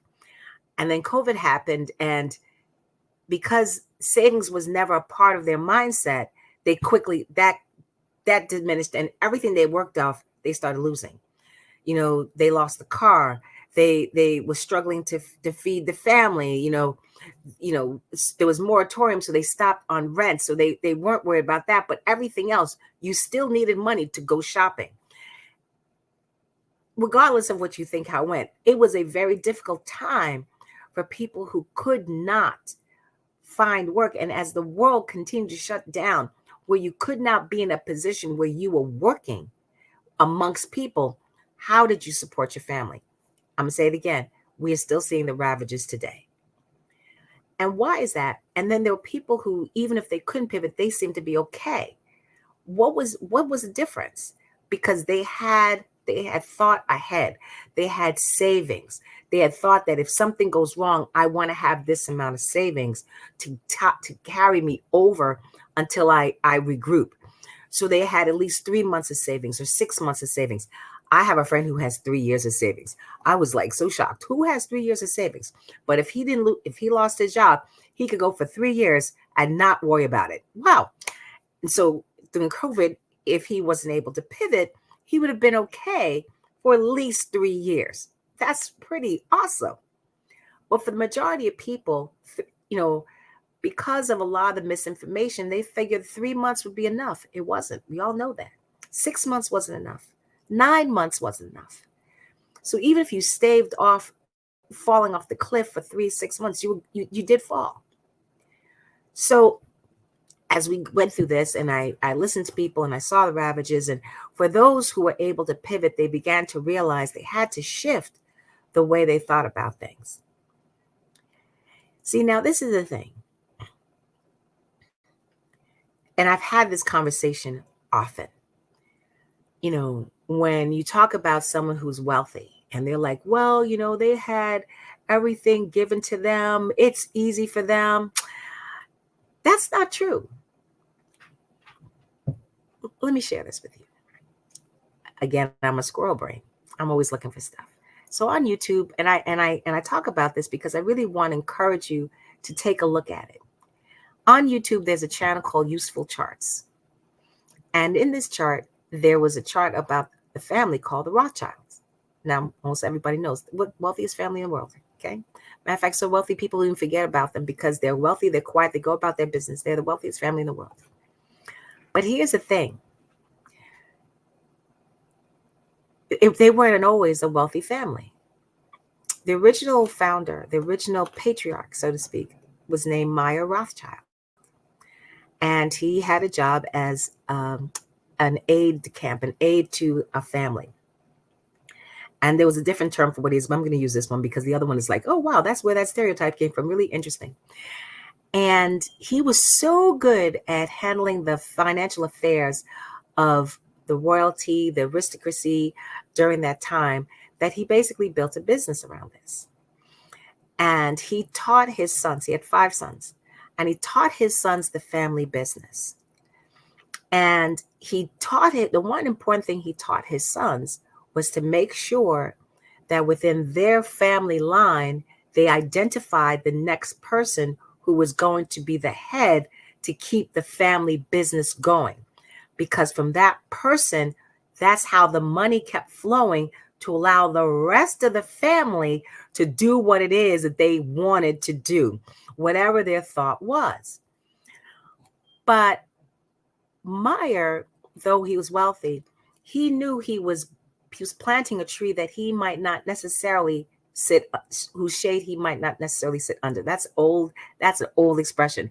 I'm planting a tree whose shade I won't sit under, because he was setting the footprint of what he wanted to come.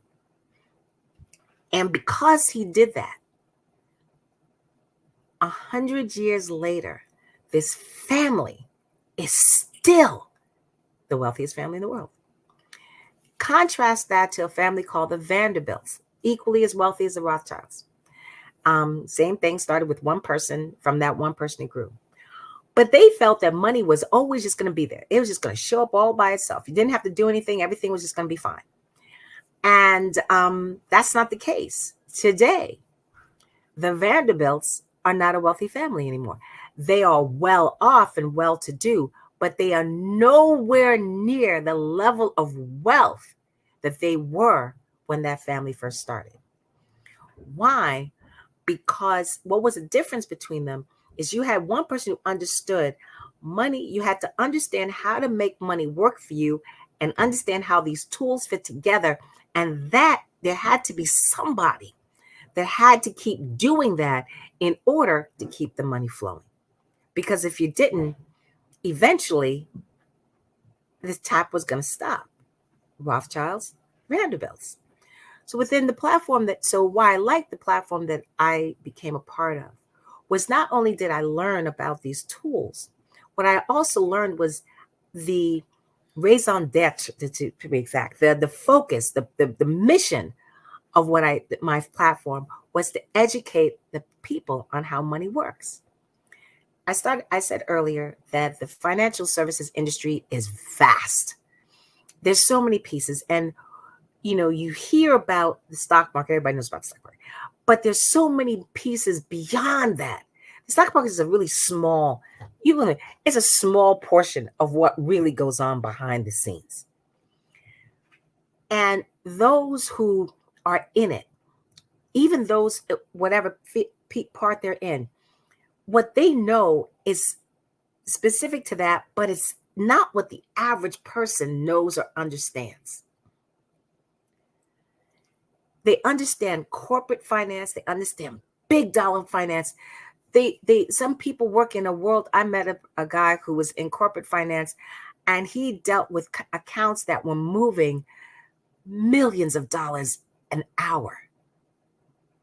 And very calm, very nice, humble guy, but that's what he did.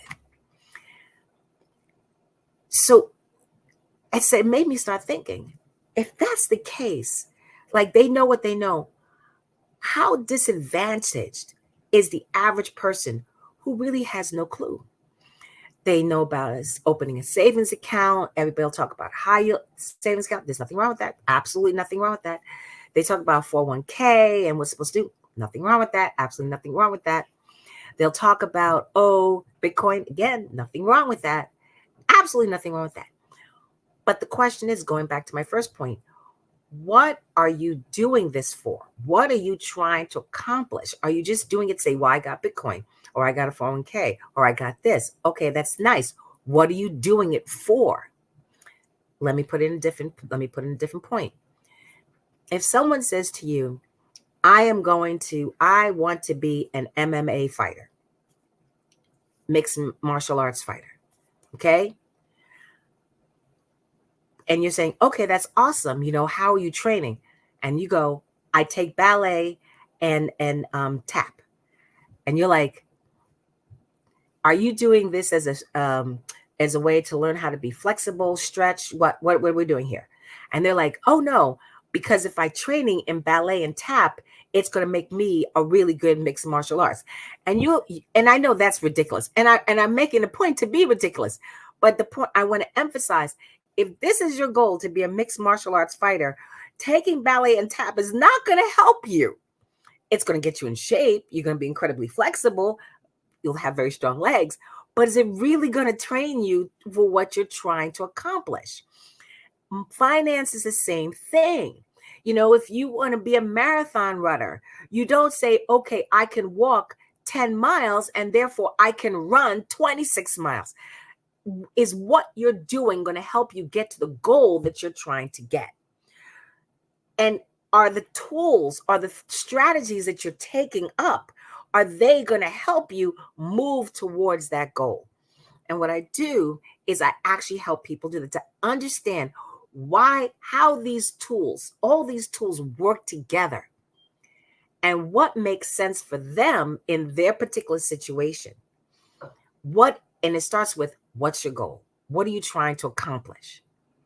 So if your goal is, in my particular specialty, is helping people have what I call a stress-free retirement, And that is a no drama, stress-free retirement. And what does it mean? And it's like, you have to have 3 essential pieces within that, within your plan in order to give you that stress-free retirement. I'll talk about that a little bit in a second. So if your goal is, I just want my money to work harder for me and be able to not lose money, then, we talk about, what does compound interest, we teach the basics we start with the basics of finance, like compound interest, like the different interests. What does it mean? How does it help you? Why starting early versus starting later makes a difference. Why, how to corral your unconscious spending. What does that mean? I'm going to sideswipe a little bit, step over a little bit, is that because we do everything via a card, like, oh, I'm going to buy something, swipe. I'm going to go something, swipe. It's so automatic. Are we tracking how you're spending your money? It's different when you're walking around with cash. When you have cash in your pocket and you have $30 in your wallet and you don't have a card on you, all you can spend is $30. So you begin to think, okay, I got $30 and today I have to do this, I have to do this, and I have to do this. And it's going to cost me this amount of money. So if that's what it's going to cost me to do these things today, and I've got $30, how much am I going to have any money left over, or is it going to take everything I have? When you're walking around with cash and you think that kind of thought, how you spend your money that day completely changes. Don't believe me? Whenever I sit down with a client and we're just going through, let's look at how your finances, etc., are going, I always say to them, so how much do you spend on groceries? And they'll tell me. I was like, okay, how much do you spend on takeout? And they'll say, this amount. I said, so you spend $500 a month on groceries and you spend $600 a month on takeout, right? I said, yes. By the way, and I said, when you work, do you work from home, work from office, and some in office? I said, do you get delivery? Do you bring food with you to work, or do you buy food? Oh, they says, oh, I buy food. So on top of the takeout that they take for when they're home and they don't feel like cooking, they also spend money during the day on food. And I said, okay, how much you spend? They said, oh, maybe like about $20, $30 a day, work 5 days a week. I said, so that's $150 a week. That's about $600 a month that you're spending on just like lunch, dinner, breakfast, lunch on a course of a day. They're like, yeah, that's about right. So they're spending $600 a month. And I see you starting to follow me. I know people's brains are turning. $600 a month on lunch and breakfast for work. They're spending $600-$700 on takeout because by the time they get home, they don't feel like cooking. And so they do takeout on maybe 3 or 4 days a week. They're still spending $500-$600 on groceries. And I haven't even gone to, how often do you go out to dinner? And then they're like, huh? I said, and by the way, during those like moments, those breaks or something, you're hanging out with your friends, do you buy Starbucks? And they're like, yeah. How often do you buy Starbucks in a day? And they're like, I said, do you get it like when you're getting breakfast? Oh yeah, absolutely. I need my morning coffee. Okay. And do you go out for like, take a break to get out, stretch your legs, and I grab a coffee? Yeah. And I said, and then for lunch, do you grab a coffee or a juice or something from Starbucks or one of them? Yeah, I generally do. And then do you get something in the afternoon? So maybe what, like 4 times a day you get a Starbucks? I said, yeah. So that's like about what, $28 a day, right? And they're like, yeah. And you do this like 5 days a week, right? And they're like, yeah. And you're like, okay, so you're spending about $28 a day times 5, that's $140 a week. So you times that by 4, you're spending about $600 a month on coffee. And without fail, they're like, what? Because it's, and I said, by the way, when you buy that coffee, are you also buying a thing to go with it? And the answer is yes. So when I sit down, my goal, I have several goals when I sit down with you, is one, to understand your goal. My second goal is to help you shift the way you look at how you're handling your money. Now, I have people that are like, oh, they're super good. They know exactly how much they spend. But the average person, like myself, because I'm a spendthrift, I was very much a spendthrift, doesn't really think about it. As long as the card works when they swipe it, and if that doesn't work, they go to their credit card. As long as it works, they don't think about how they're spending their money. And I want to shift that. I don't say live a life of austerity, because no one can do that. Or if you're going to do it, you're going to do it on a short term. The question then is, when you're spending your money, do you ask, is this the best use of my resources at this time? What are the tools I can use so that I'm not just randomly swiping my card? What can I do to become more aware of how I'm spending my money?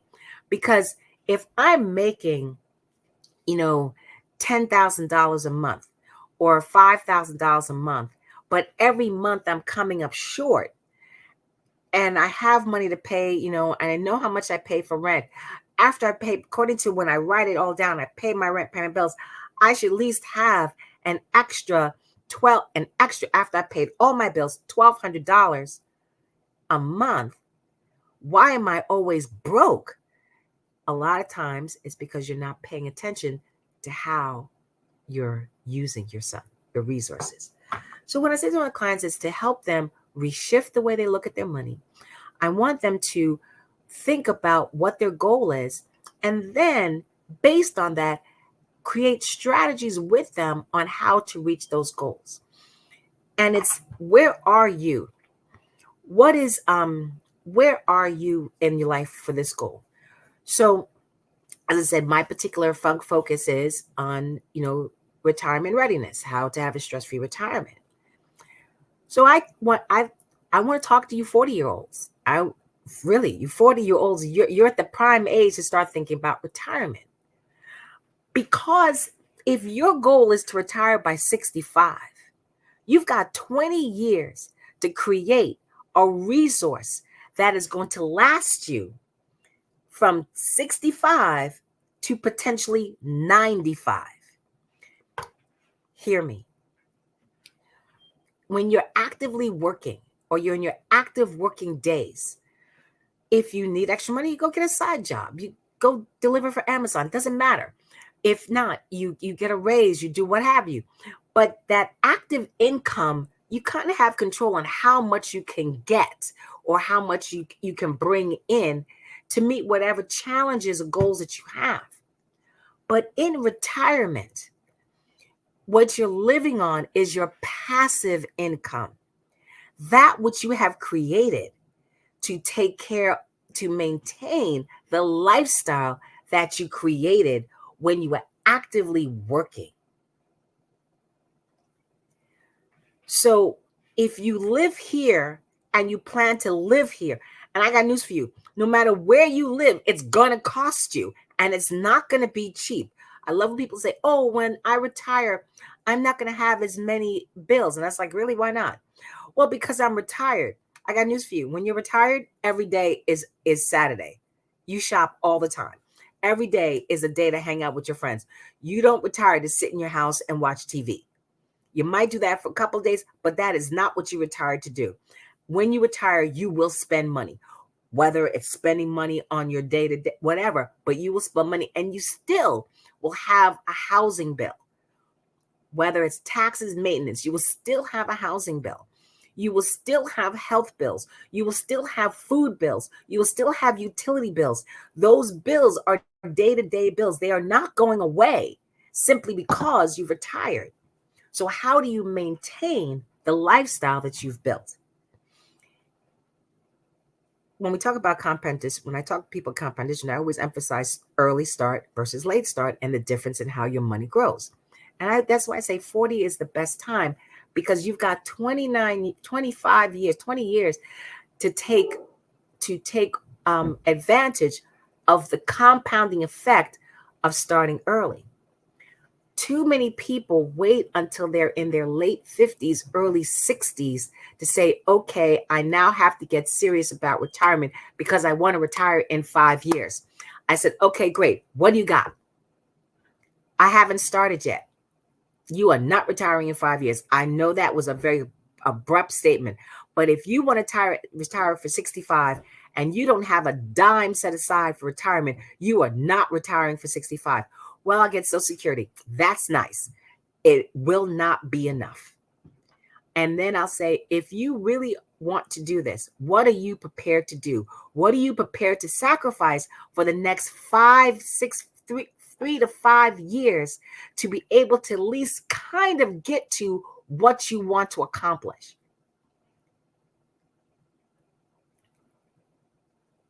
Are you willing to make that sacrifice to get what you want?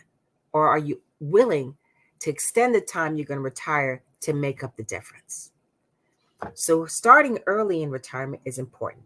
And I said earlier there were three essential pieces that you have to have in your retirement portfolio. And one of them is the first and foremost one is your retirement paycheck. As I said, you created an active stream of income. It's called your paycheck.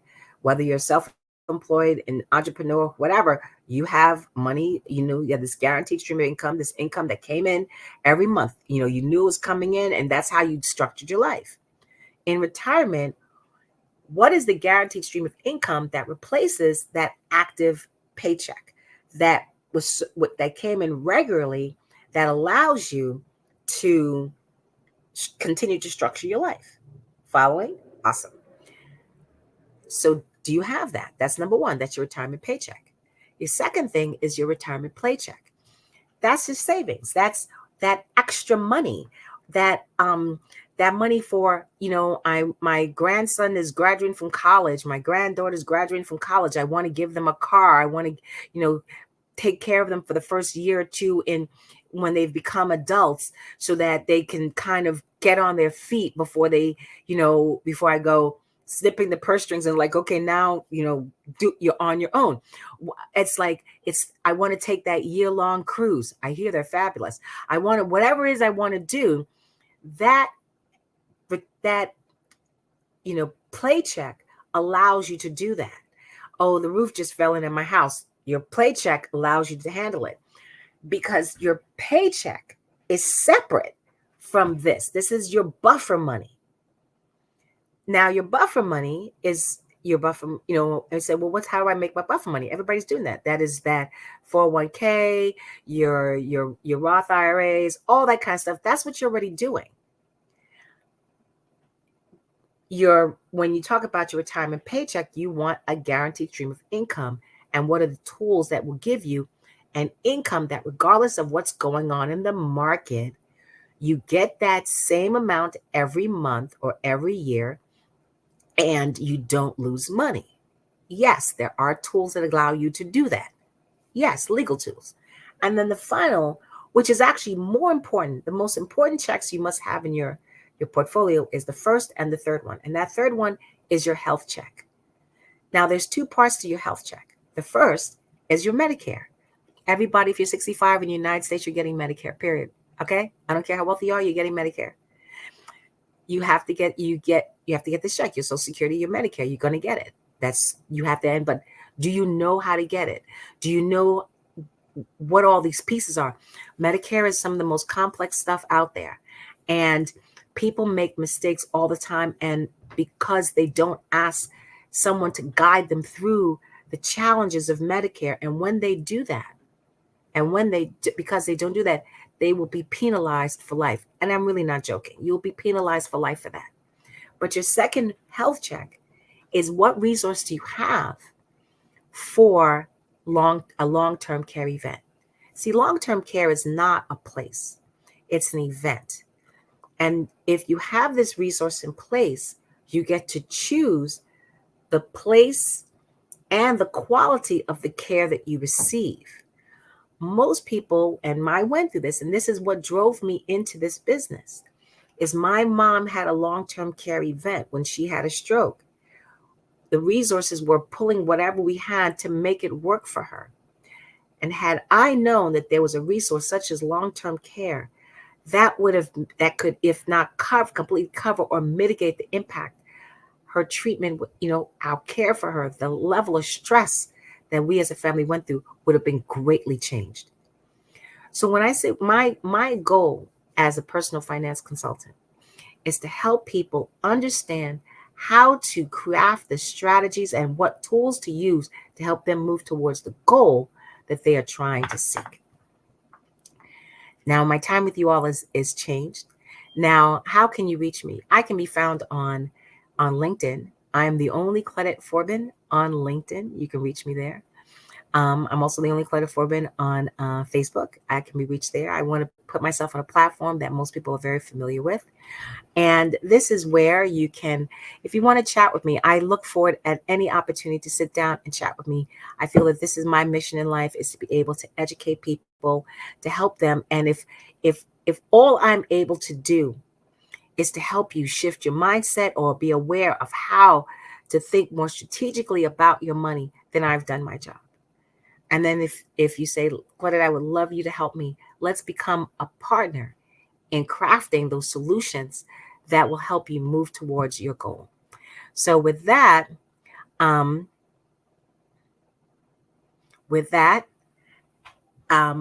want to thank you all for allowing me to have this opportunity to share with you a little bit about, not only my journey into the financial services space, but a little bit about the kind of services that I bring to my community, especially the Black community. We have always seemed to be steps behind everybody else, and not because we're incapable or unable, as because the information that we need has not always been readily available to us. So my goal is to make sure that this information is as readily available as possible so that we can make the right steps going forward and change the direction of our lives in our community for the future. Okay. So again, I want to thank you all for giving me this time to share with you. And so let me continue, because I am also your MC for this evening. And so I want to remind everybody about the purpose behind the Black Expo, which is our scholarship. The Black Business Expo's mission is to raise funds for high school seniors, our future, who are going to college, or for K through 12 entrepreneurs. I'm so amazed by the amount of entrepreneurs coming out of this age group. This expo is a fundraiser for students, and for those students, you can go to www.blackbusinessexpousa.com to donate to the scholarship, or to use the Cash App that's on the screen below, which is $BBXUSA. Our goal is to give laptops and up to $5,000 to 10 students. And for students who are interested, you can register online at www.blackbusinessexpousa.com. Now, every dollar counts, so we want to remind you to donate to the scholarship fund. And we want to thank our Black Business Expo USA sponsors for the month of May, the last month of the year. So we want to, we're on almost the last day of May. Can you believe half the year is already gone? As of Saturday, we will be completing the first half of 2024. So we want to thank NC100, Moody Capital Partners, Suede Soul, Lotus Richer Coaching and Training, Carolina, Virginia Minority Supplier Development Council, Step Management, The Hello LLC, Barbara H. Smith LLC, Margie McLean Foundation Inc., Genius is Common, Earth Essentials, 5-Star BDM Media, Mullane Shaney Global, Executive Women's Success Institute, The Quality Coaching Company, Superwoman Business Services, Creative Force Studios, Lee Entertainment, Artistic App Design, Black Business Expo USA. Ladies and gentlemen, Genius is Common, and I will see you on the other side. I'll be back. I'm Kennedy Harris. My genius is being an entrepreneur. I'm the CEO of K-Lock, a company where I develop my very own line of kids supplements. I currently market my multivitamin for kids to help combat weak immunity. During the pandemic, research has shown that having a strong immune system is key to fighting off disease. My vitamins are for kids, but adults can benefit from them as well. I'm adding a proprietary blend to my supplement line. I want to create my own blend so that I have a competitive edge in the marketplace. Staying healthy is important to me so that we live longer and have healthier lives. My website is klockproducts.com. That is Klock. Genius is Common.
Why do I do what I do? You know, my life coach asked me that a few years ago. And she said, Tony, what's your why? And I told her, and she said, girl, you've already accomplished that. Perhaps you need a new why. Hi, Tony Harris, Amy Hoydu with Say It Said Marketing, one of your students. And just wanted to say thank you, Tony Harris, for spending so much time with me and giving me that boost in my business that I so drastically needed.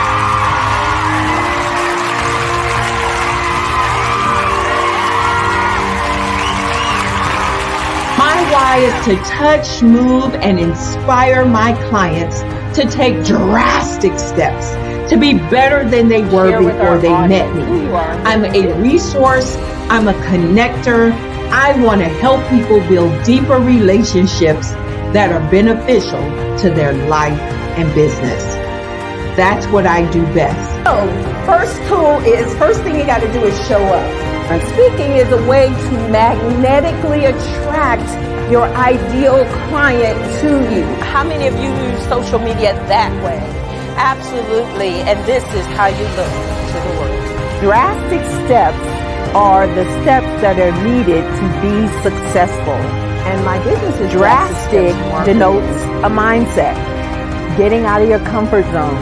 Doing something that you don't necessarily feel comfortable doing, want to do, but you know it's a necessary step to be successful in your business. I get the most satisfaction when I see my connections flourishing into relationships long after I am gone. Hi, my name is Jasmine Augustine with Media Jasmine, and I've joined several networking and referral groups in the area. And Network in Action Northeast Houston with Tony Harris Taylor is one of the best organizations that I've joined. I love that piece of what I do, and it is what fuels my fire.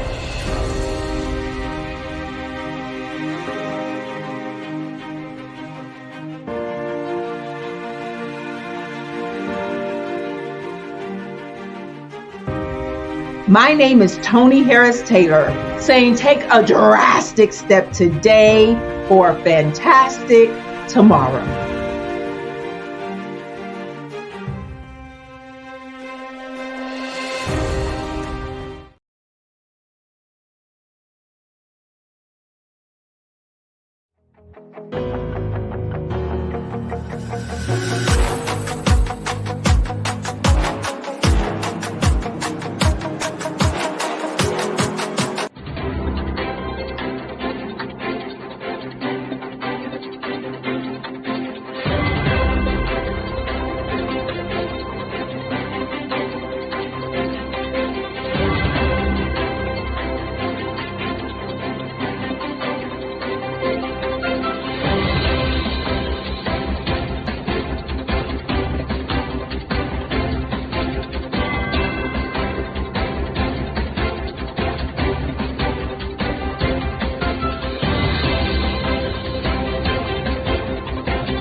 Dr. Eric Kelly III and a host of phenomenal speakers from all around the globe for this 7-day virtual event that you don't want to miss. The mission of the Black Business Expo is to raise scholarship money from kids all the way from high school, all the way from college. The Black Business Olympics is one of the largest Black business showcases in the world. It is an opportunity for businesses and companies to showcase their businesses globally. We are going to be giving away laptops up to $5,000 away to students. Again, I'm Olivia Appleberry, the founder of 2 Cents Finance and one of the speakers for the expo. I am so excited to see you there. For more info, go to www.blackbusinessexpousa.com or call 919-308-9090 and hope to see you there. I am Black Business. From the moment I wake until the time I sleep. Yes, I am Black Business. I am Black Business. Tell me, are you Black Business? I am Black Business. Do you support Black businesses? Listen, I support Black business because I am Black Business. Black Business Expo, one of the largest business showcases in the history of Black business in the world. The world! Sign up today at www.blackbusinessexpousa.com or call 919-308-9090. I am Black Business. I am Black Business. From the moment I wake until the time I sleep, I am Black Business. I am Black Business. Are you Black Business? I am Black Business. Do you support Black businesses? I support Black business because I am Black Business.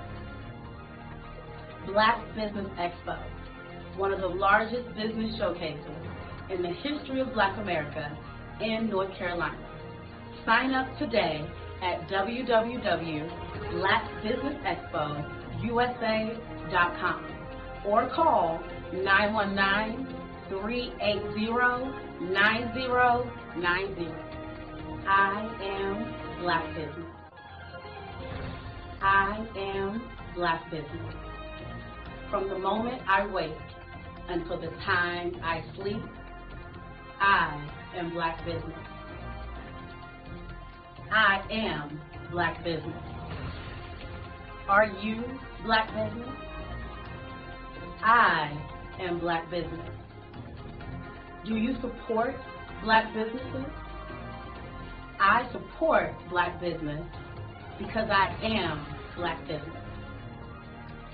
Black Business Expo, one of the largest business showcases in the history of Black America in North Carolina. Sign up today at www.blackbusinessexpousa.com or call 919-380-9090. I am Black Business. I am Black Business. From the moment I wake until the time I sleep, I am Black Business. I am Black Business. Are you Black Business? I am Black Business. Do you support Black businesses? I support Black business because I am Black Business. Black Business Expo, one of the largest business showcases in the history of Black America in North Carolina.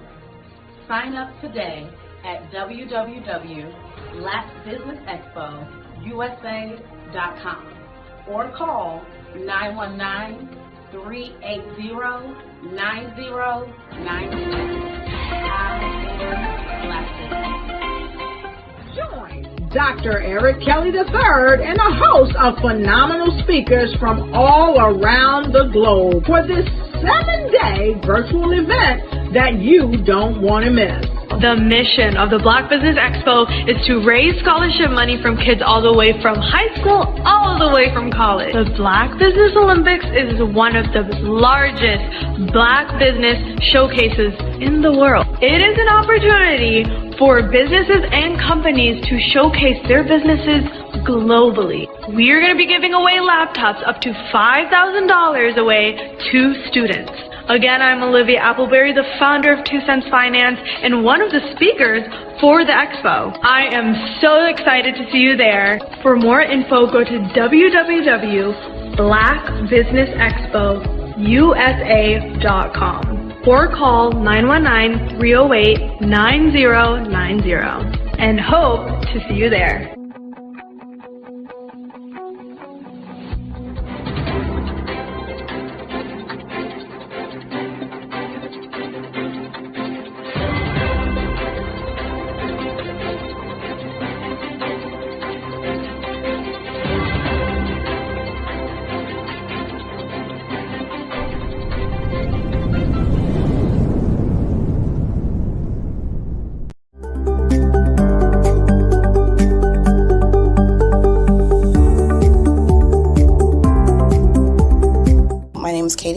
And I own Lexicon Presents Publishing. We are a publishing and media company that helps you take your story and share it with the world.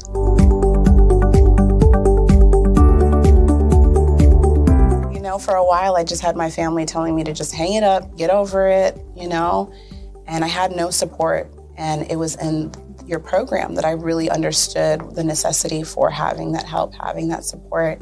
And so now I actually feel like a CEO as we scale, as our clientele changes, as my company is opening doors for other people to, you know, take care of their families. It's just completely changed from just a mom who was publishing books.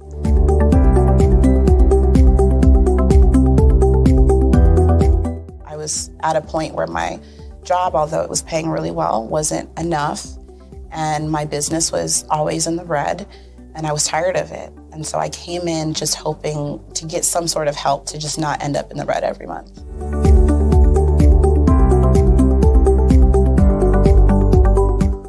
Ooh, wow. Okay, so there was one in particular, I cannot remember his name, but he asked me, he said, why are you in business?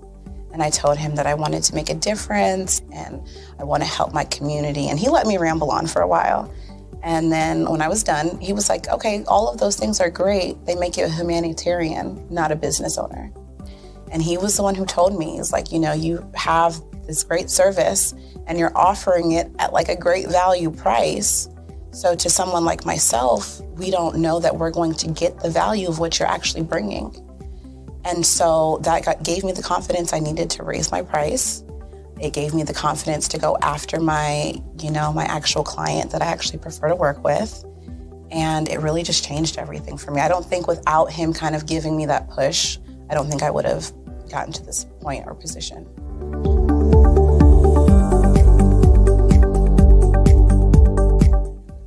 Wow, the benefits is just having a coach that holds you accountable. They set goals with you. That's been my favorite part. She has amazing experience, you know, and so she brings her strategies and her ideas, and she helped me narrow down, you know, what services I actually wanted to offer, how I could actually continue to offer it, how many clients at one time could I have. All of the information that she's given has just really transformed my entire company. And so I know I would have never gotten to where I am today and having some of these partnerships that I'm, you know, having now without her help.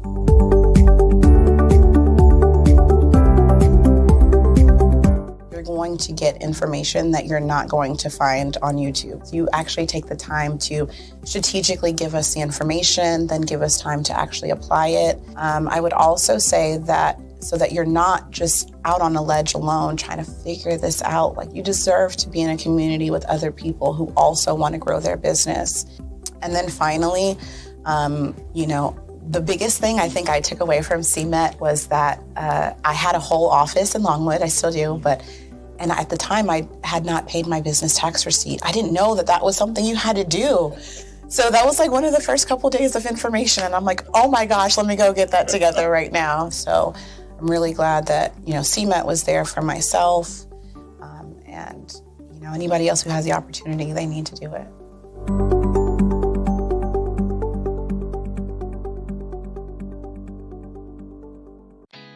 Did you know women represent just 3% of Fortune 500 CEOs and less than 15% of corporate executives at top companies worldwide?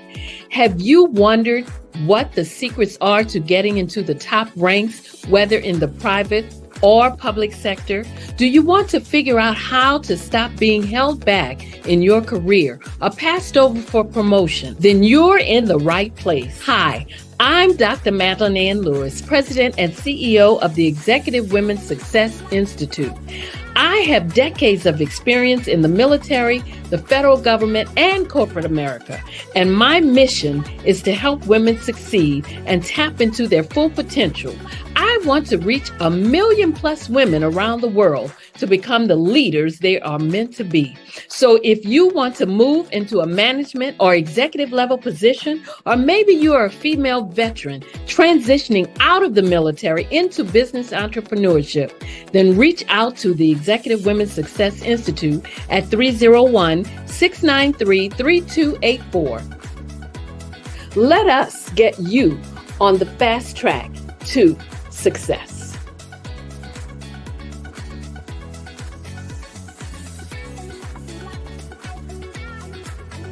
You know how a lot of people say that being successful is a great thing? Well, it really is. Yet having a successful mindset is the thing that propels people to their ultimate success. Now, many of us get stagnated. So, have you been stagnated and stuck from realizing your dreams because of fears and uncertainties and your mind telling you what if, and you never move into action? Well, you don't have to be stuck anymore. You can break free from the mind's default framework of backing down and freezing on the track to success. When doubts and difficulties arise, I've got something for you. It's called Harnessing Your Thoughts, Take the Reins, Control Your Life, and Win. And this new book is going to help you to cultivate critical thinking skills and harness those thoughts that you need to take back your control of everyday situations and win. So come and get your book July 4th, 2023.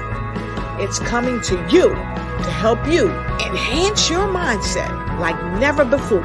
This powerful book is going to give you the strategies, tips, and tools that you need to really harness your thoughts, take the reins, control your life, because it's time for you to win.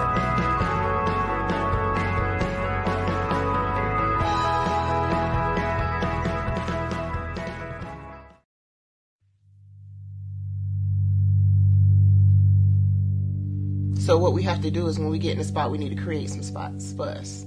That's the main thing. We need to be able to be in a position where we're able to create those spots for us. For me, being an entrepreneur, I'm not just going to get a business and then leave you sitting high and dry. If you ask me some questions about entrepreneurship, I'm going to give you as much as I received. I've seen people who made it, and then when you ask them, it's like, okay, now you have to pay me for the information, the same information I got for free. We probably in totally different cities. There's no way that we're going to bump heads or anything. We're not competing. Bring me up with you. And so I just think that whatever education that I have, then I need to be able to give that to my own as well. So create the spots. You can create the spots when you get there.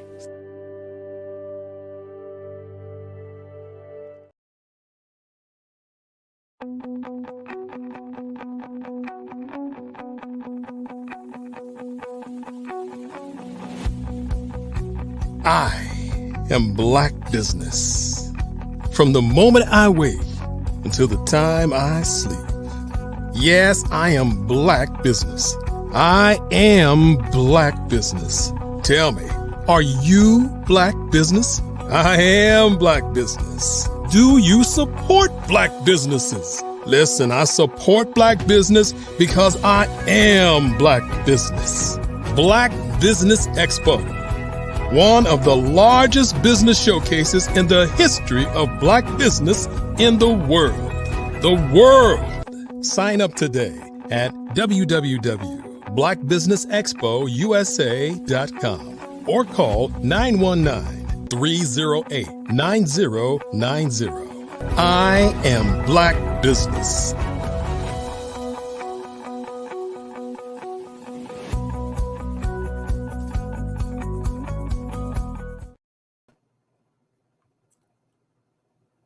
Hello, good afternoon, business owners, entrepreneurs, thought leaders, and corporations. Welcome to the Black Business Network.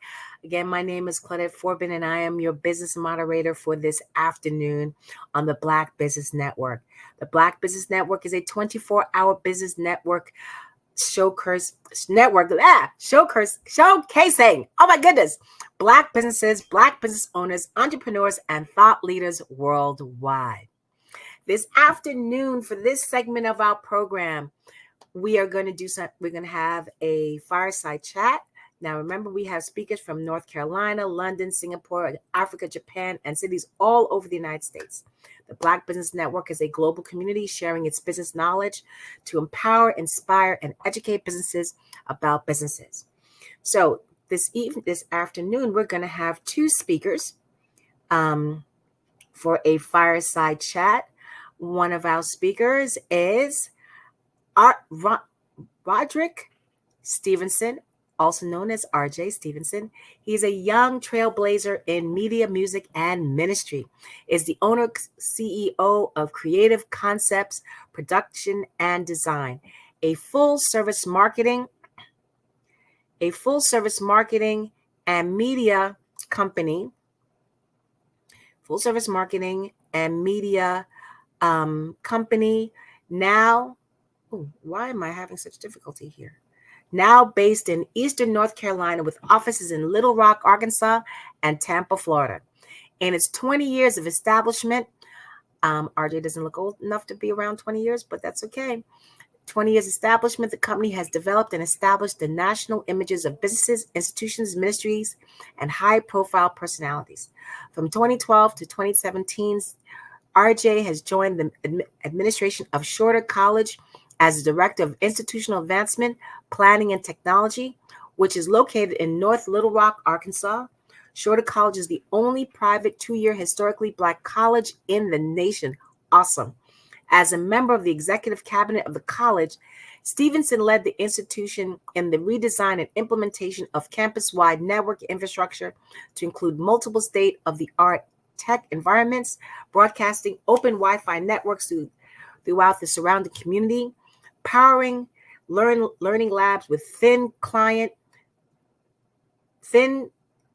nano computers, VoIP phone systems, and HID access doorways, and more. Coupling his background in marketing and branding with ministry, RJ travels often presenting seminars and training workshops on church growth, evangelism, and youth and young adult engagement. He is a certified coach, trainer, and business leadership consultant, an award-winning Toastmaster, and a member of the John Maxwell team. It is with great honor and immense privilege that I will introduce you to this young visionary who transcends the boundaries of time and culture. So first we have is RJ. Second to RJ, our next visionary is Dr. Eric Kelly. You know him. He's the guy behind the Black Business Network. As one of the preeminent African-American artists of the last 3 decades, Dr. Kelly has not only carved a niche in the world of art, but has also been a beacon of inspiration and change. Dr. Kelly's journey in the arts is a testament to the power of creativity and resilience. His work is a harmonious blend of the abstract and the expressionist, invites us to explore the depths of human experience and the complexities of our society. His unique perspective on the intersection of images and the nation state, as well as interplay between art and humanity, challenges us to see the world through a lens of empathy and understanding. Furthermore, Dr. Kelly's contributions extend beyond the canvas. As the founder of the Black Business Olympics, he has created a platform that uplifts and empowers, fostering a community where diversity, innovation, and excellence are celebrated. We thank him for that vision. His vision and leadership have paved the way for a brighter, more inclusive future. The Black Business Network, a 24-hour community network that reaches more than 4,000 speakers and reaches over 200 countries and more than 100 million viewers globally. Let us welcome for this fireside chat, RJ Stevenson and Dr. Eric Kelly. Thank you so much, Miss Claudette. That was amazing. I got to applaud you. You did well with those bios. I did not realize Dr. Kelly's bio was such an encyclopedia. That was amazing. Yeah, it's like, okay, I'm loving this. This is awesome. So, gentlemen, we're having a fireside chat. So, RJ, we just spoke a little bit about you. So, listen, sometimes, your bio says one thing, but what it never actually answers is, tell us your story. How did, I know you got this, but what's your story? Wow, thank you so much. My story is easy. My story today is I get to interview and have a fireside chat with the mastermind himself, Dr. Eric Kelly III. Now, this is segment number 2. So if you missed yesterday, you definitely want to find out what we talked about yesterday, because we're not going back to those questions again. Today, we're going to move forward. How you doing today, Dr. Kelly? I'm doing great. I think it's always awesome when we get the opportunity to spread the message about the journey, a journey that started 5 years ago. And yesterday, I really enjoyed that the interview. Normally I don't get an opportunity to do many interviews, but what we want to do today is we want to definitely dig just a little bit deeper why we are doing what we're doing. Man, well, where we're starting today is we're going to bridge the gap between 1989, when the Black Business Network was established, and 2024 as to where we are now. How did you see what's been able to be progressive between 1989 and now? Well, 1989 was a time where we really was the beginning. And now we're in a space where we're on another trajectory in terms of another beginning. Even though we are 5 years in, I remember the first time my grandmother brought the idea of the Black Business Expo to me in 1989 and said she wanted to bring Black businesses and white businesses together, because she said in the rooms that she was in, she would hear white businesses or white corporations saying that they couldn't find competent Black businesses, and she wanted to change that.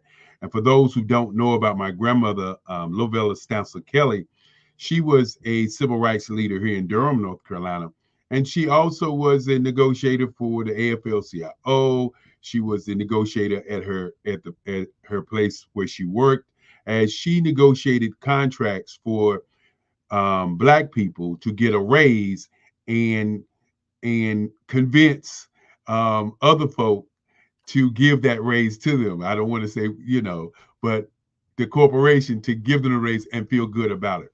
And so we've gone down the alleyway of getting to this space where we're doing the Black Business Network.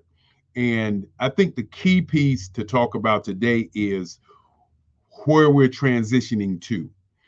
We've had over 4,000 speakers to already speak.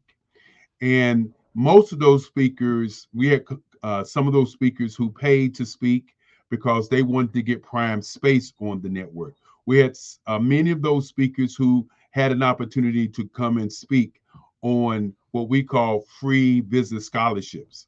And then we had some speakers to come and speak where we as an organization looked and retained them or found them on the various networks, and we actually paid for them to be on the network.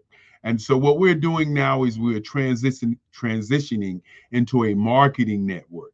When you go on the radio and you go on the television and you go to a newspaper, you as a company are marketing your company to an audience. And so we're moving toward marketing businesses, because when we say we had 4,000 to be on the network, now we're getting people who are calling who want to be on the network because we're giving great value to people across the globe. Because there's really not another place that we know of that's not only doing audio to Spotify and some of the other places, video to about 20 other social medias and media networks, and then also having our own network to the people that are involved.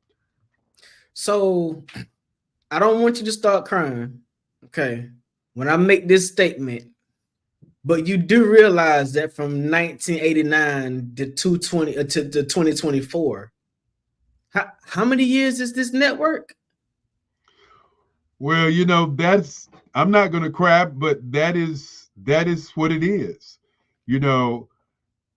When people think about it, and they see us, they don't realize how long we've been doing this. This is not an overnight piece, because the Black Business Expo that started all of this back in 1989, officially in 90 was the day we changed the name from a special show to the Black Business Expo. We have been cultivating the Black community ever since my grandmother. So 35 years, sir. Having done this for 35 years, and now you're talking about making a shift to a marketing network. It's about time, wouldn't you say? I mean, this is very difficult to do as you've been doing it. Let's tell the truth. You've been financing a lot of this out of your own personal resources, and though we take hats off to you for having done that for as long as you have, based on what we hear here in the conversations that we have here at the Black Business Network, that's not the way to scale. The way to scale forward is to develop a monetized system that takes care of itself. And we believe that the value that's brought to this network sort of demands that people put in or invest in their own businesses, invest in the quality of the knowledge that they're bringing to the table to actually cause them to reach a global network.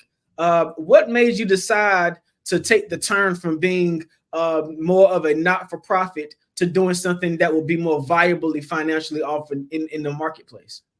Well, when you start talking about monetization, you really are talking about the Black Business Olympics. The Black Business Expo is a expo that runs that people buy booths and they pay for advertising. Corporate sponsors spend their corporate dollars to be a part of an event that lasts for 2 days in North Carolina, which is held as the largest Black Business Expo in the state of North Carolina.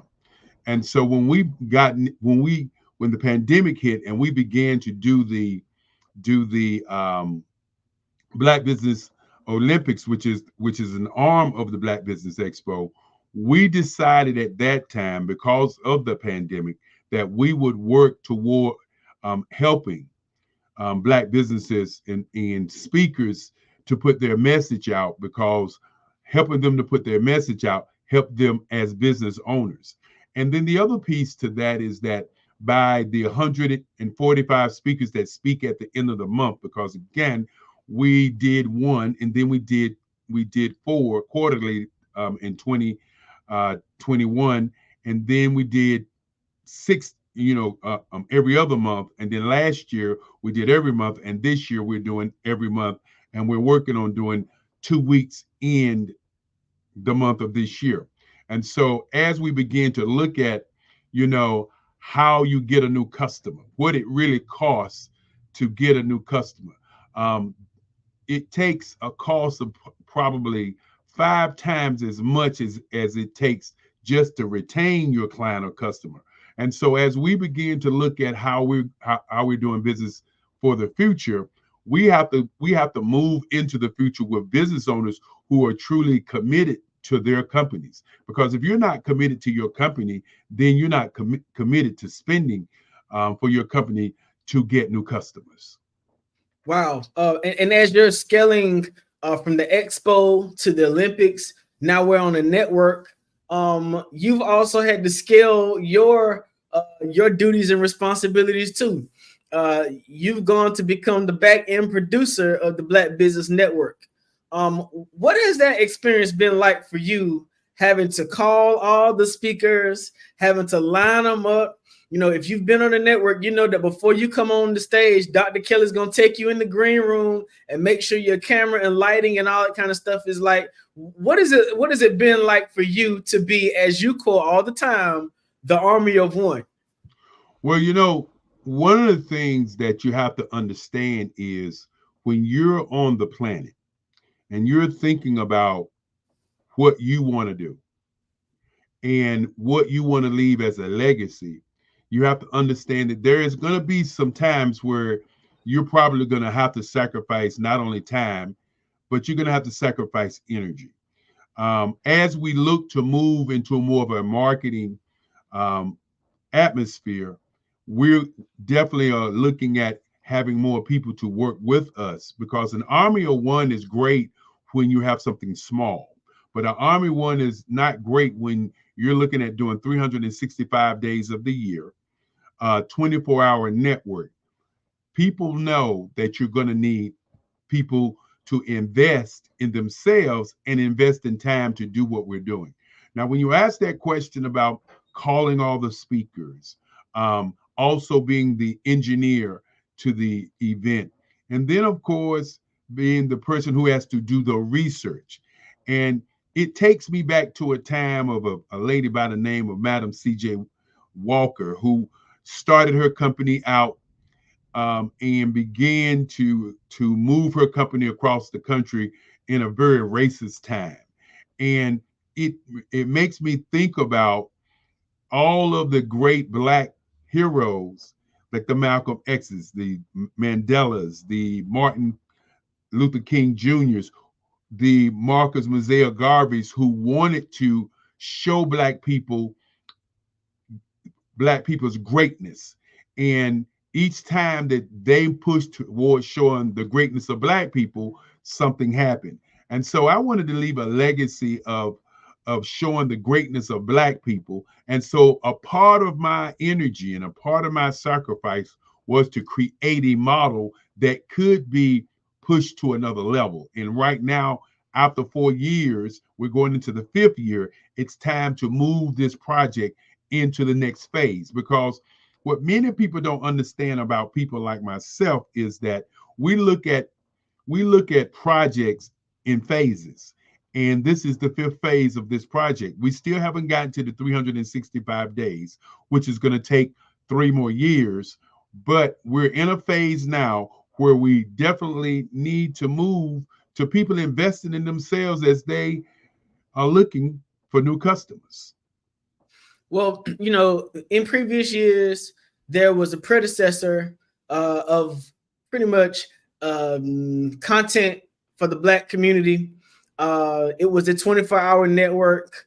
It was a great platform for filmmakers, a great platform for those who are producing reality shows, television, those sorts of things in the cable industry.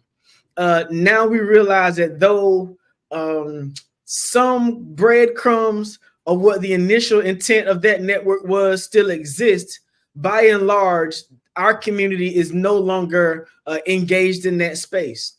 Now that we've moved into a digital and mobile age of information and communication, have you intended for the Black Business Network to replace that place of communication for the African American in today? Well, you know, that's a very interesting question, because I'm not looking to replace anyone or any entity. We are creating an entity that pretty much has never been done before.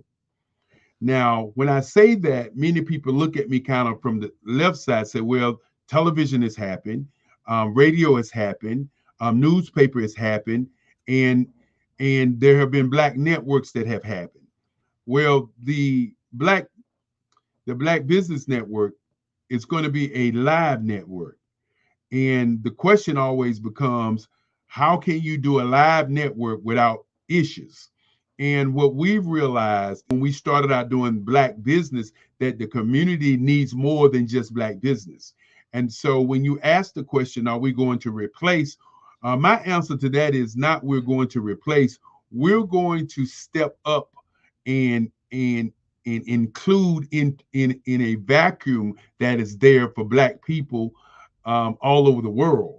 And I think that's something that we haven't seen, and I think that's something that's notable. I know we're talking about stepping up to do something different, pretty much enhancing the market viability of that thing. But can you talk about briefly the other areas of content that you're looking at bringing to the network moving forward? Well, when you begin to look at content, you got to say the word channels. The network will have different channels. It will have what we call a spiritual channel, because spirituality is prevalent all over the world. There are different kind of religions, there are different kind of thoughts, and there are different kind of people who are pressing those thoughts across the world. And so we want to be the voice for the spiritual channel. We're actually going to have a advertising channel where business owners who want to delve into that industry of advertising, a sports channel. And these channels that we're talking about and these industries that we're talking about will be live channels where you'll have people talking about it day to day, what's going on. There will also be a media channel. There will be a film channel along with a couple of other channels. And so what we're looking at is creating something where you as a individual, because once we begin to blend all these channels, we are sure that many people of other nationalities will want to be a part of what we do. And we are planning a way for everybody to be included, because we do want to be inclusive. But one of the things that we don't want to do is we don't want to press out the voice of Black people around the globe. So you're saying around the globe. Clearly, we're here on Eastern Standard Time, and the challenge is not to just represent what we have here in North Carolina, but to also spread out to other regions of the world. How are we moving forward towards including other places across the globe? Well, I'm glad that you made that statement, because that statement is just what it is. It's a statement. We are all over the globe as we speak right now. On Saturday, we'll have a speaker from Senegal. We have a speaker from Nairobi. This week, we had a speaker from Tanzania. we have speakers from all parts of North America, from Vegas to LA to Chicago to St. Louis. And then, of course, our people in the UK, even though we're 5 hours ahead, or even with our people in Australia, we're already doing what we're transitioning to do, what we're planning on doing with all of the networks that we're working on. We're planning on monetizing how people can get in front of that audience. Wow, that's amazing to be able to talk about my business, talk about my subject matter that I'm an expert in, and not just be localized to my area, but to then be seen across the globe on this amazing network and amazing platform. How are you looking to roll this out so that people all over the world will know about how they can become involved in this? What are you looking for people to do in the marketplace to support this cause? Well, right now we are planning on July. You know, this is May. July is going to be, June is going to be our advertising and marketing, not only to the over 4,000 speakers that have spoken, but to the audience. You know, many people ask the question, you know, what are your numbers? What are your numbers? What are your numbers? And what we have done is we have worked very hard to include numbers in terms of social media. But we are right now putting together packages for the numbers that we will have for people to be able to understand one thing that's very, very important. And what is the acquisition cost to get a new client? I think many people miss that part. You know, what does it really cost to get a new client? If you invest right now, you know, $2,000 into your social media for the year, it's going to cost you what, $10 for 200 clients? The question becomes, even when you get those 200 clients, you know, are those 200 clients buyers, suspects, or prospects? And so when we look at what companies and corporations pay to get a new person to come on board to work for 4 years, that's $80,000. So we already know what the numbers are to acquire a new client. But then another piece that many people don't look at as a business owner is how much does it cost to retain an existing client? Because you do have competition.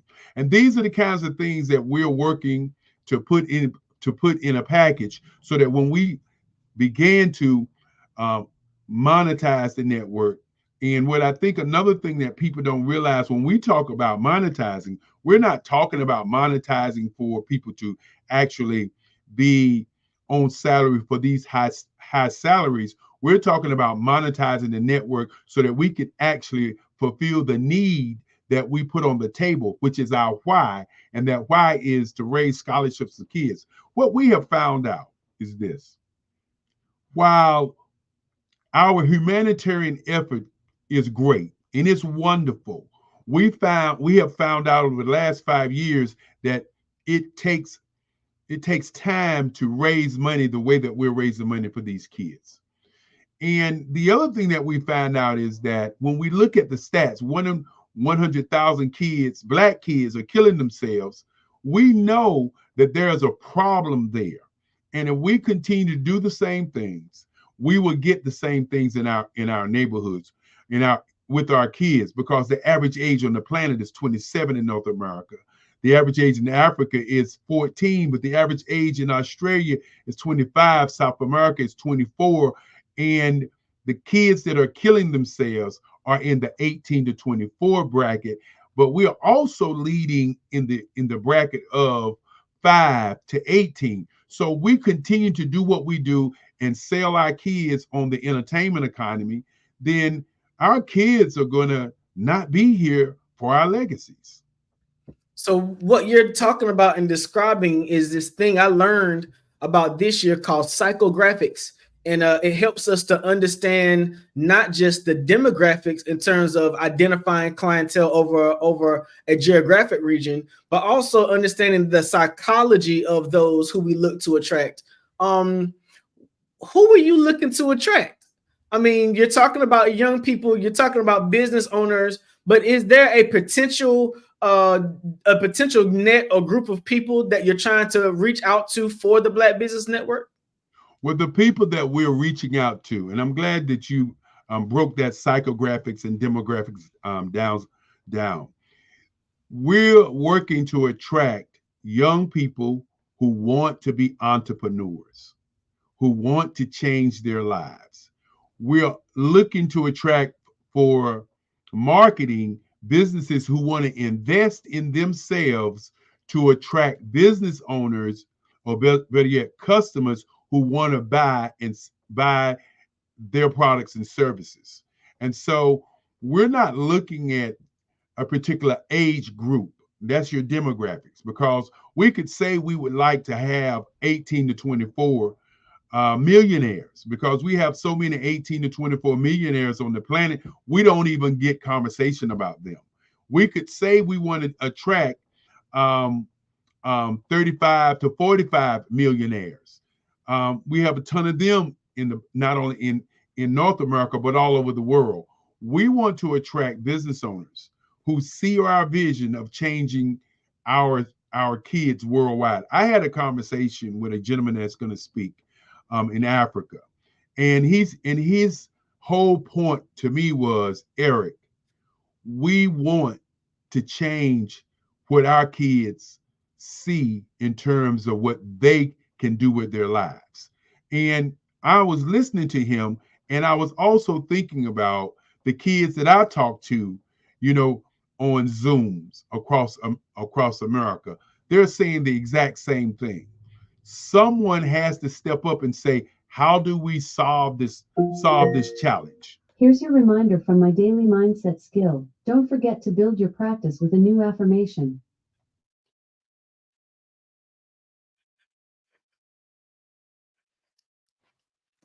Dr. Kelly, to be at the seat that you're in, I do not find it interesting that you have a digital voice using AI to remind you to do a different affirmation on a daily basis to help you push towards your business. How has developing a consistent affirmation for your lifestyle been key at helping you to stay focused on your business goals? Well, many times people will say that they can't do things. And many times people will say, I didn't have time to do it. But what I do is I do an affirmation every day, this same time. And one of my affirmations is, I will, I can, and I must. And then I put a trigger word in there called why. And then I answer that why with, because my life depends on it. So each morning at 6 o'clock, I plan out my day, and I look at what can I do to affect the mindset of people around the globe. Whether it's my conversation in Africa on the 9-nation tour that we're working on to create museums for Black people around the globe, or whether it's the Black Business Olympics, where I'm talking to people from the UK who are saying they want to be a part of what we're doing. And these are the kinds of things that we must begin to understand, that word fear, and people always give an anonym of with those letters. I don't use those anonyms. I don't use those letters as an anonym. What I say is, fear is something that we make up. We create it, and then we act on it. That's what my grandmother used to say. And she used to say, why are you acting on a fear? You don't know what it is. You created it, and then you're going to go out and act upon it. And so when you talk about my affirmations is so that I can stay focused.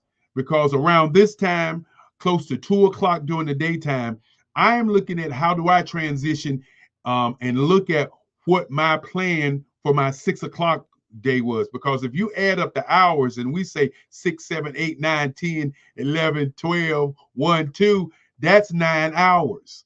What did you do in those 9 hours is what I ask myself each and every day. So when you look back at your 9 hours, which function of Dr. Eric Kelly III is more valuable to him? Is it Dr. Eric Kelly III, the CEO and founder of the Black Business Network, or is it Dr. Eric III, the preeminent artist? You know, I knew you was going to ask that question. You know, always when I hear that question, I think about my mom's, and you know, because you know, it was a time when I didn't draw and paint every day, and my mom came to my house, and you know, I was just one of those mornings where I wasn't really doing anything because I paint and draw every day, ever since I was 7 years old. Excuse me, 4 years old. And so she came to me and she said, "Why are you cheating the world?" I said, "What do you mean cheating the world?" She said, "Why are you cheating the world?" And I said, "What do you mean?" She said, you have a skill. You notice I didn't say talent. You have a skill and you're not sharing that skill with the world every day. And I said, I never thought about it like that. And from that moment on, when you ask that question, 6 o'clock in the morning, I pick up a paintbrush. Even when I'm having conversations and planning my day, I am painting. When the Black Business Olympics is going on, I am painting. The most important thing to me is the painting. The painting allows me to not only stretch my mind to think, it also allows for me to make art, to create art, to go into a space where there's nobody telling me what to do or how to do it. Nobody patting me on my shoulder just as this network saying, you can say this or you can't say that. And so these are the spaces that if we all would go into and see that space for a moment where we can truly look at what I call critical thinking about your life, I believe that we all can create a better life for ourselves. And it really helps me to do that. Well, I sure look forward to the Black Art Network as a channel on the Black Business Network, so we can develop a space where you can share with the world the value of what you do every day. I'm sure that will help your mama be a little bit happy. Well, not only that, you know, the art channel is going to be called the Art Icon channel. And this is going to be one of the channels that's not just going to be for Black artists, but it will be for art icons all over the world. It will feature, you know, collectors. It will feature gallery owners. It will feature museum owners. It will feature artists. It will feature curators. And, you know, it's a channel that I'll be honest with you, I am so excited about that channel as I am excited about this channel. And, you know, I was talking the other day with a couple of people about the sports channel, and they was having this conversation about what's the narrative of the sports channel is going to be.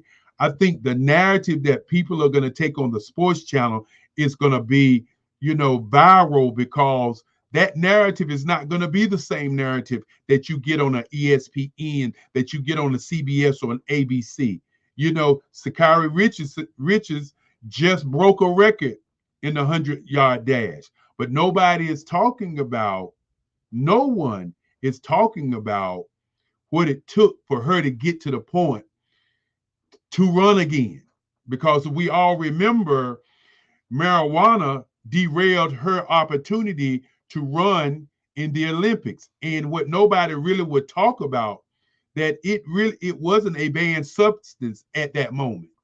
And these are the kind of conversations we as a people need to have, so we can understand, as the guest this morning said, that the world is not set up for us to win. You know, and that's something that we have to work on, because my great-grandfather used to say, you get what you set up. And so what we're setting up is a network that will entail all people around the globe.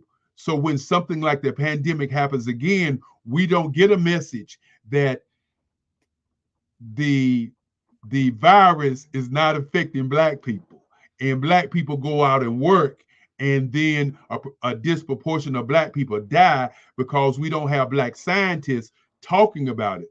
And, you know, I want to make one quick statement about that, because I want to really drive it home. There's a gentleman in Virginia who was living in his home, and he had a roommate. His roommate caught the virus, COVID-19, and went to the hospital. And so I want you to understand that's his roommate. And so he's sitting there and he's thinking to himself, and you can look this up. This was done on the BBC. It wasn't done in America. The information wasn't in America. And the other guy said, well, I'm sure if he's got it, I must have it. So he goes to the hospital, and he gets to the hospital, and they find out that he has super genes. Now, which means that he could not catch COVID-19. Now, let me ask you a question. Where was that reported at? Where did we hear about that at?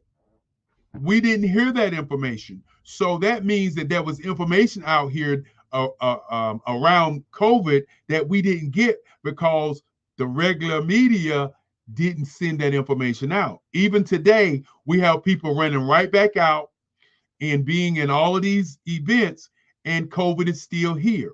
It's turned into a flu. It's turned into another disease that you can catch if you're not careful. And so when you look at what we're working to do, we're working to share with Black people and all people, you know, an opportunity for them to be well informed about multiple issues around the globe. And last but not least, and I know our time is getting ready to run down, last but not least, there's a gentleman who created an apparatus to light apartment complexes, to turn on a television set. His name is Maxwell. That's his first name. I can't think of his last name, but he created something that would take down electricity as we know it. Okay, so when do we get that information? You know, and I'm saying these things now, the question becomes, that's why we need a Black Business Network. Well, we can wrap all that up with 2 words: market disruption. Once you introduce something to the market that makes the previous system obsolete, you start to attract attention. And attention is good, then attention gets interesting. And I'm glad you've allowed me to have your attention for this hour on the Black Business Network. Thank you for the opportunity to interview you again. And I'm sure we'll have more information coming from you later on this week. Well, you know, if you are a speaker and you're thinking about how do you get your clients and customers, and you're thinking about how do you get your message out, this is the network for you. We're a marketing network, and we are here to market your company, not only with the network that we already have in place, but to market your company globally. So that's what it's about for us. We're not changing, we're just transitioning in different phases, because when you are not able to create it and then you start talking about it, then how can you show value for it? And so what we were able to do is to show that there's value in the Black Business Network. If you sit back and think about it, there was a network that was given, I think it was $30 million. And yes, it was later bought by Byron Allen after it went out of business, and he changed it to the Grio network. I still think that was a bad move, but that's his money. They went out of business, and the reason they went out of business is because they came into this space and they wanted to pay all of the rejects for the other networks. That's not what we're doing. We're allowing people, regular people of influence, people who are doing things day in and day out, to actually have a voice. And that's the difference, because when you're letting people who already have a audience have a voice, just as ESPN did when it opened up, then you'll be able to grow a network to the heights that you're looking at. And that's what we're all about. And again, thank you, RJ, for being a great host. I look forward to each time that we have these. This has been a great series because it gives people a look on the inside as opposed to a look of all the great and amazing speakers on the outside. Well, as we always say, genius is coming. And I'll see you on the other side. Thank you.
Dr. Eric Kelly III and a host of phenomenal speakers from all around the globe for this 7-day virtual event that you don't want to miss. The mission of the Black Business Expo is to raise scholarship money from kids all the way from high school, all the way from college. The Black Business Olympics is one of the largest Black business showcases in the world. It is an opportunity for businesses and companies to showcase their businesses globally. We are going to be giving away laptops up to $5,000 away to students. Again, I'm Olivia Appleberry, the founder of 2 Cents Finance and one of the speakers for the expo. I am so excited to see you there. For more info, go to www.blackbusinessexpousa.com or call 919-308-9090 and hope to see you there.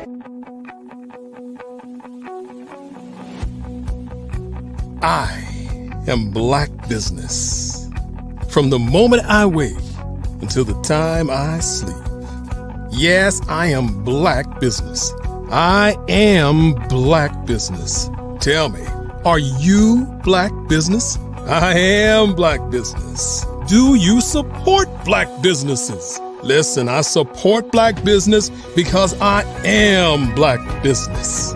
Black Business Expo, one of the largest business showcases in the history of Black business in the world. The world! Sign up today at www.blackbusinessexpousa.com or call 919-308-9090. I am Black Business. I am Black Business. From the moment I wake until the time I sleep, I am Black Business. I am Black Business. Are you Black Business? I am Black Business. Do you support Black businesses? I support Black business because I am Black business. Black Business Expo, one of the largest business showcases in the history of Black America in North Carolina. Sign up today at www.blackbusinessexpousa.com or call 919-380-9090. I am Black Business. I am Black Business. From the moment I wake until the time I sleep, I am Black Business. I am Black Business. Are you Black Business? I am Black Business. Do you support Black businesses? I support Black business because I am Black business. Black Business Expo, one of the largest business showcases in the history of Black America in North Carolina. Sign up today at www.blackbusinessexpousa.com or call 919-380-9090. I am Black Business. I am Black Business. From the moment I wake until the time I sleep, I am Black Business. I am Black Business. Are you Black Business? I am Black Business. Do you support Black businesses? I support Black business because I am Black Business. Black Business Expo, one of the largest business showcases in the history of Black America in North Carolina. Sign up today. How many times have you been asked to help someone you didn't even know, a student, a business entrepreneur, or did you ever even ask, where did they end up? That business, that friend, that entrepreneur. Well, just maybe they ended up in a gang, bankrupt, homeless, or worse, dead. Maybe they turned to crime, drugs, and alcohol. Did you ever wonder? Did you destroy their dream, or was your life always so easy? At the Black Business Olympics, we started a movement to help students complete. Give them hope and foster success. Help them to leave their dreams of providing laptops, computers, and up to $5,000 in scholarship funds. Today, we ask you to help a student, a business owner, or an entrepreneur to realize their dreams by sponsoring them, supporting them, and buying from them. Consider this. With $1.6 trillion in our Black community, we only ask for a small donation for our students, our businesses, and our entrepreneurs. And you can change a life today. So I ask you, what are you going to do?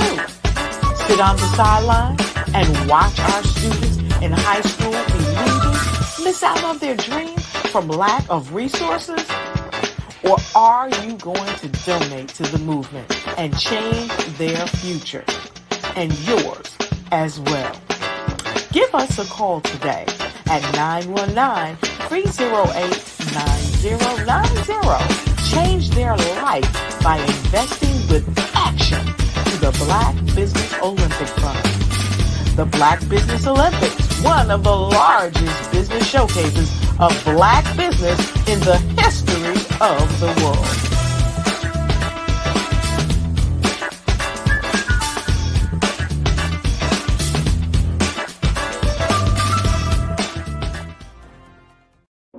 Ladies and gentlemen, and fellow professionals, please allow me to introduce myself. I am David Jones, the co-founder and CEO of the Hello LLC, where I am passionately dedicated to guiding individuals and businesses toward their own return on time investment. Time is my only competition. With over 20 years of experience as a corporate C-level executive, I bring a wealth of knowledge and expertise to the Hello LLC. My career journey has been marked by a relentless pursuit of excellence in marketing, strategy, and business management leadership. I have had the privilege of working with renowned Fortune 500 companies such as Xerox, American Airlines, Hilton, and Geico. However, what truly drives me is the transformational work we do at the Hello LLC. We are pioneering a new approach to business in the metaverse, where we empower businesses and individuals to build strong foundations, automate their processes and systems, while thriving in the ever-evolving digital landscape. More than just a 3D digital marketing agency, the Hello LLC is truly a community built on love, kindness, and integrity. We want more for you than from you. As I often say, collaboration is the new competition. In an era where time is the most precious commodity, I am here to guide you toward your own return on time investment, because if time was sold in stores, it would be sold out. with a deep commitment to excellence and a strong belief in the power of community. I don't just lead a company, I lead a movement into the future of business. Ladies and gentlemen, it is both an honor and a pleasure to be your guide on this remarkable journey. I am David Jones, and together, we will embrace a future marked by success, collaboration, and the transformative work we do at the Hello LLC. Hello stands for helping everyone live life optimally. So, let's make that pivot together and start living life optimally today.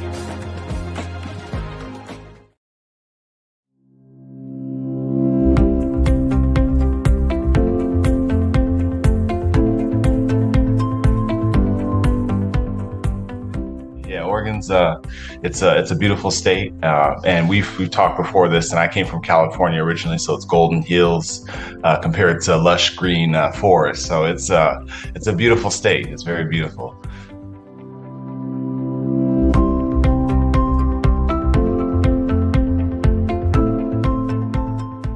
Understand how to take what you know in the real world as a human and what you know about your business, and you need to marry that with the algorithm. You need to combine human with machine learning.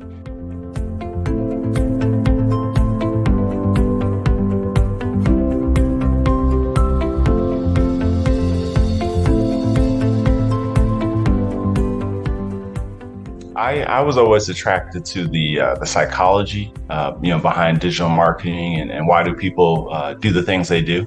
But then it's quantifiable, right? So then you can attach revenue to it, right? And it's like, well, if I can understand and get to the mind of different segmentations, then I can start to show them things that will get them to buy the product that I'm trying to show. And to me, that's just fascinating. That is amazing that you can do that.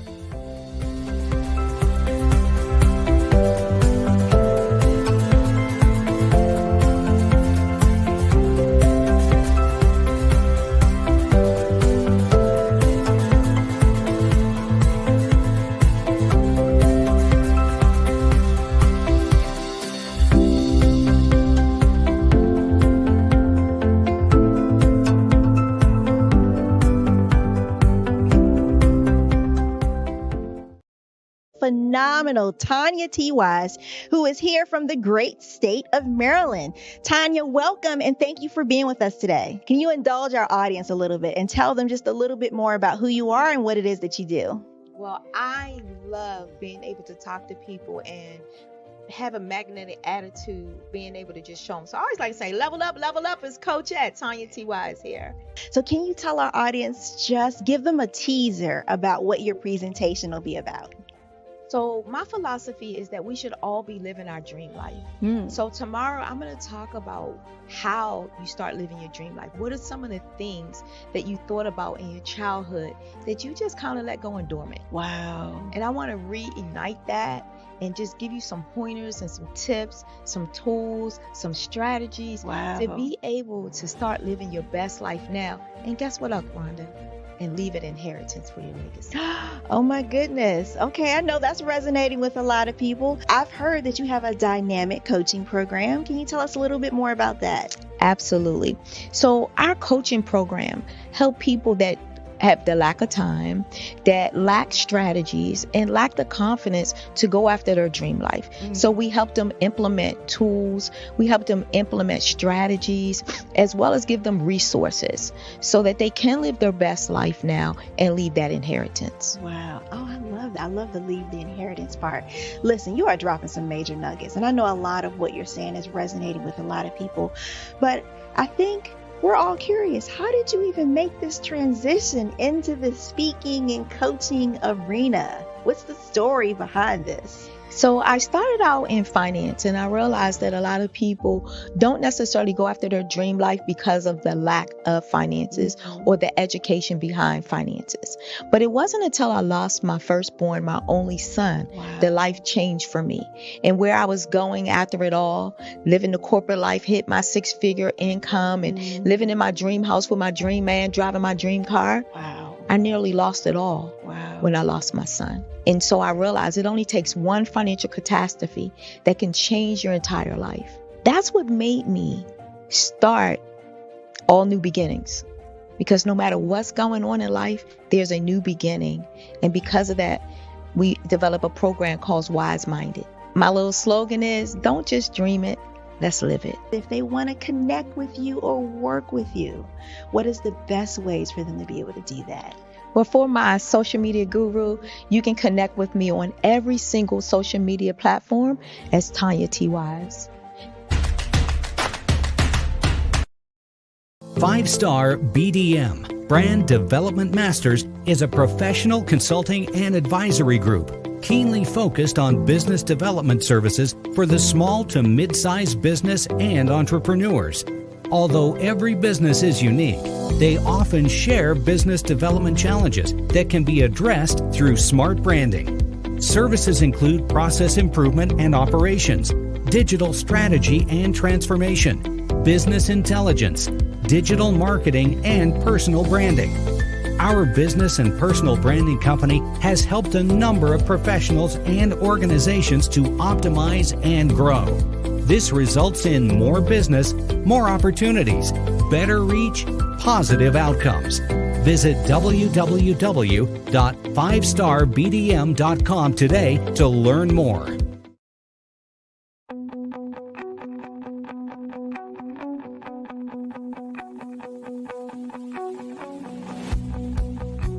I am Black Business. From the moment I wake until the time I sleep. Yes, I am Black Business. I am Black Business.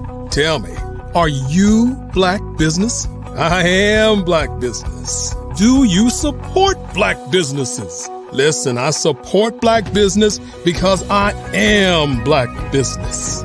Black Business Expo, one of the largest business showcases in the history of Black business in the world. The world! Sign up today at www.blackbusinessexpousa.com or call 919-308-9090. I am Black Business.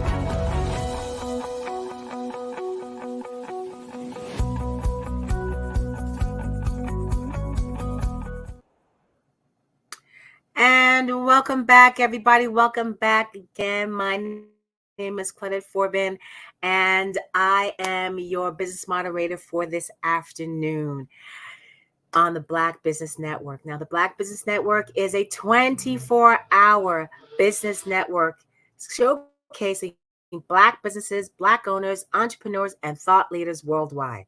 We have speakers from New York, North Carolina, New York, London, Singapore, Africa, Japan, and cities all over the United States. The Black Business Network is a global community sharing its business knowledge to empower, inspire, and educate businesses about business. Our next keynote speaker is Cedric Butler. Now, Cedric is the founder of New Era Success. Born and raised Brooklyn, yay, Brooklyn, New Yorker. Growing up, he always liked math. So when he got to high school, a teacher recommended him taking up accounting.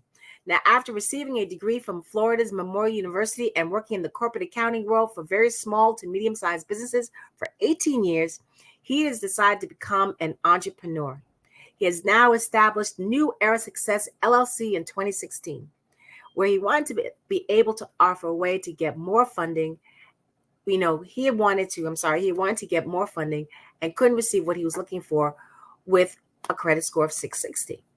He stumbled across a gentleman who told him about building credit for his business. Now, once he did some research, he knew he wanted to learn more to educate others on how to get this funding. So without further ado, let's bring on to the stage Cedric Butler.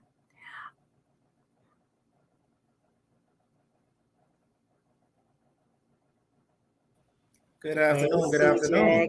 It's How are good you? to see you. Nice to see you as well. Yes, yes, yes. Wow. So Cedric, when we get started, I would love you to share your story from Brooklyn, from accounting to where you are now, because I know you're not still in New York City. I think you are still in New York City. I can't remember. It's been a bit. And but let me hand you over to our audience who wants to hear how you can help them find funding. I appreciate that. Appreciate that. Thank you for having me on this platform. Once again, my name is Cedric Butler, born and raised in Brooklyn, New York. I went to school there, graduated high school. I went off to get a degree from Florida Memorial College, which is an HBCU. And then I wound up staying in Florida because my mom moved down in 94. And I worked for the corporate space, being an accountant, doing, payroll, bank recs, P&L statements, balance sheets, things to that nature. And then back in 2015, I was with the last company I was with for 7.5 years. And they were doing some things that was a shift in my position, which they capped my position. Then I was also accused of stealing time, which was a lie. So I told myself I need to, become my own boss. And I wound up opening up New Era Success in 2016. I didn't know what direction I was going to go at all.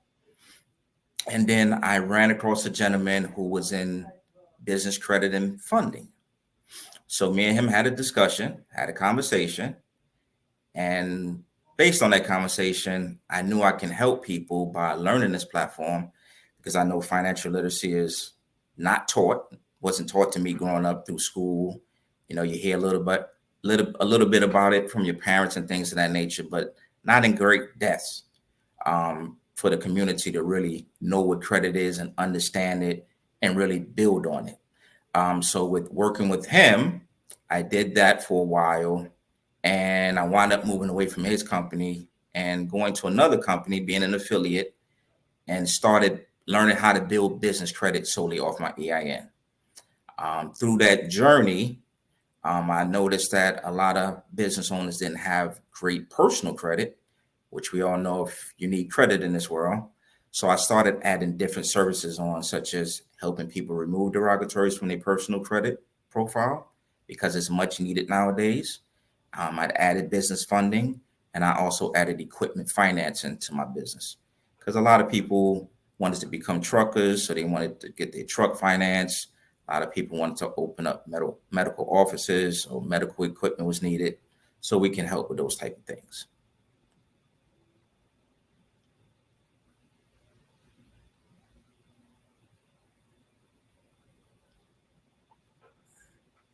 Oh, Cedric. Okay.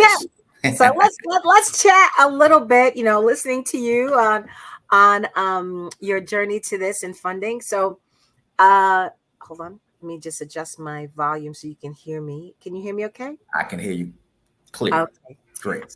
So just to reiterate, in case I missed a piece, because I had to turn away for a second. No problem.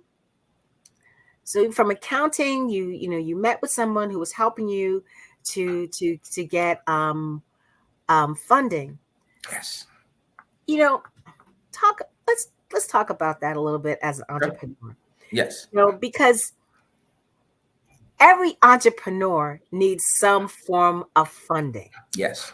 I'm an entrepreneur. I'm a personal finance consultant. I work with working with people on an everyday basis. Correct. And though I'm able to work from home. Right. As long as I have my laptop, I can work at a bus stop. Yes. I was like, I need Wi-Fi, bus stop, and earphones. I'm good. And then with Zoom, hey, nobody needs to know where I'm at. That's right. That's correct. So people would think, oh, with that kind of business, there's no overhead. You don't really need funding. Right. Is that necessarily true? No, because business is going to always have business expenses. There's always going to be things that you need for your business. And you want to keep your personal expenses separate from your business expenses. You always want to do that because when you're doing your taxes at the end of the year and you're doing your business taxes, you don't want to have to explain why your personal utility bill is swiped with your business credit card, or you did a whole bunch of meals on your business credit. You don't want to explain that to the person doing your taxes. They don't want to hear that. So you should always want to keep that separate from your personal. So. Now, Cedric, can we do something? Can we make it kind of like a little business entrepreneur 101 here? Because I gotta tell you, coming into this, and I started this business in 2018. Okay. Now, during that time, I was the primary caregiver for my mom who had a stroke. So it was more, I took those first 2 years as a time for learning, because as we both know, the financial world is very, very complex, and you bring value when you understand why you're doing it. So that worked well for me. But then I made the decision to go full-time in the business on February 4th of 2020. Nice. 1 month before the world shut down. Correct. Yes. 100%. It was fun. It was fun. Yeah. And, while everybody was adjusting, I was figuring it out. And so the 101 is you establish a business. Correct. And, and of course, there's a process, there's steps that you have to do. And I had a business name. That was easy because I had thought about that a while. Right. And that was because my business name, Ascending Financial Strategies Group. Okay, easy. But then, and I'm going along, basically starting to build, start to organize, start to create my processes. Even though I had all that, we were very much a turnkey platform, but still, even within a turnkey, and for those who are coming out, turnkey means is an already an established system. Correct. Within any business, it is this system that you have what drives your business. You ain't got a system, your business is always going to flounder. Right. Because it's like with that system, if you make it simple, McDonald's does not sell 1 billion burgers a year because their burgers taste better than anybody else's. No. They have a system. Right. That is correct. And it's not fast food, which most people don't know. It's real estate. It's real estate. It's not fast food. It's real estate. Correct. And they have a system within a system within systems, depending on what they need to do what they need to get them to where they want to go. Right. Correct. 100%. It's and did you know, audience out there, because I know Cedric knows, most McDonald's, very few McDonald's are privately owned. They're all franchises. Right. Yes. That's deliberate. Right. Okay. Right. 100%. So it's 100%. So you systems. So here I am trying to figure out my systems and process and systems are not the same thing. I learned that hard. Not the same thing. The process is what makes the systems go, all those little things. But I think I was probably a year in using my credit card and everything when someone said to me, did you get your LLC? And I wasn't a corporate attorney. I was real estate and contracts. And I said, my what? Right. Right. Yes. And their response was, your LLC. I said, is that the same as an S Corp? And they're like, no. And of course, I'm like, I should probably know this. But I really don't, And so let's talk about that. LLC, S Corp, C Corp, because I learned that you might start as an LLC, but you're gonna wind up as an S Corp. Yeah. And I think someone just said, what? Yeah. So walk us through that. LLC. It's levels to where you start. So I always tell people, get a simple LLC to get started. Which means limited liability corporation. Limited liability company, right. I don't tell people to get a sole proprietorship because you take ownership of the debt. So you don't want to put everything in your name or have everything tied to you. So with having an LLC corporation, that kind of takes the pressure off you as the owner and more on the business. But there's other things you need to set up. When it comes to LLC, S Corp, C Corp, then there's different tax benefits, different write-offs you can do, things to that nature. So the tax part is not really my background, but I know there's benefits when you level up. So starting out with, I tell people, don't make it complicated. Just start off with an LLC because you're not profiting yet. You haven't made no money. You haven't done one transaction. So don't overthink it. Just go ahead and start with a simple LLC. Now, within that, getting that simple LLC, I tell entrepreneurs, find out where you're going to have your business located. So are you going to use a virtual office, or do you want to use your home address? Now, there's nothing wrong with using a home address because there's still a lot of home-based businesses out there. But we all know this is public information as well. So if anybody looks up your LLC or corporation, they can see that, registered with the Secretary of State, wherever you're at. So I tell people, hey, start off with using your home address if you don't have the money saved up, because virtual offices cost $50 a month, adds up to $600 a year. So if you don't really have it to spare, don't beat yourself up, because everything is steps when it's building up a business. Because there's website costs that you need. I was just telling a young lady 2 days ago, because she been established but don't have a website. So I said, you don't understand how much money you may have been missed out on, not having a website. Your website is like real estate. It's your domain. You build that up. You send people there so they can always find you, because we see social media has crashed. So if there's no social media, how can people find you if you don't have a website? Mm-hmm. So there's steps to building up your business. And I tell people, slow. Progress, not perfection, because there's a lot of little moving parts that you want to get yourself looking like a Fortune 500 company. Whether you haven't made a dime, you still look good on paper, which most people are going to look at. All right. And that's great events, because I think one of the biggest challenges that all entrepreneurs face, and those who are there to assist entrepreneurs in the long term, is what we're constantly bombarded on social media with.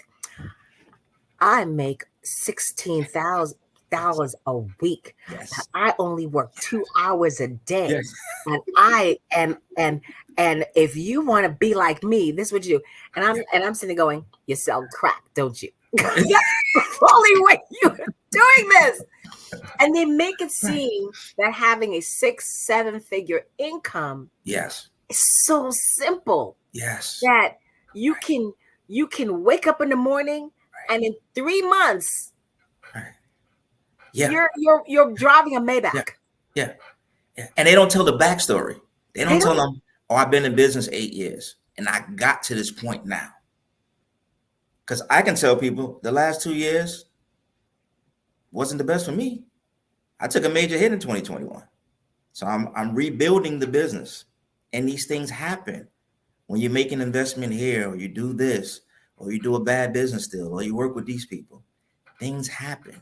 Mm-hmm. So at the end of the day, and that's why I tell people, don't listen to everybody on social media, because everybody's not going to tell you the backstory on how they came up to making $10,000 a month, $8,000 a month, $20,000 a month.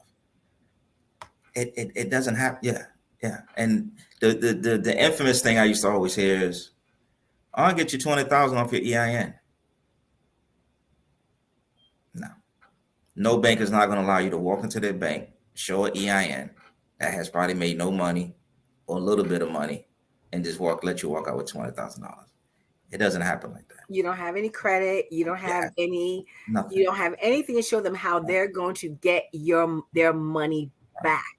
Right. And that is unfortunately the world you live in, because, and the other thing is this. Microsoft has been around for, let me see, it's got to be 40 years now, because I remember when Microsoft rolled out. We remember. Yeah, correct. I remember Lotus 1, 2, 3. Like I still remember Lotus 1, 2, 3. Like I'm like, wow. Lotus. Yeah. See, excuse me. I remember DOS.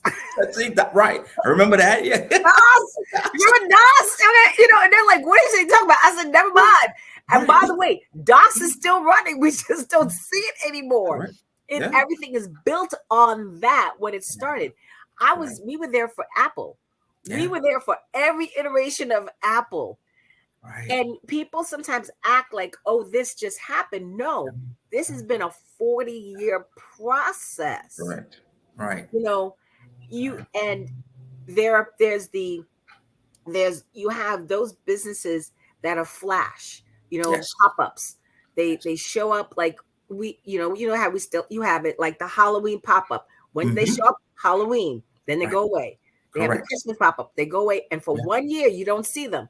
They may go into a different pop-up, but they actually are building a long-term popping up, They don't do a brick and mortar all year round. They don't do that. They pop up for Halloween and then they pop out, But it all is taking thought and what is the idea, what is the vision you have, and how long is it going to get there?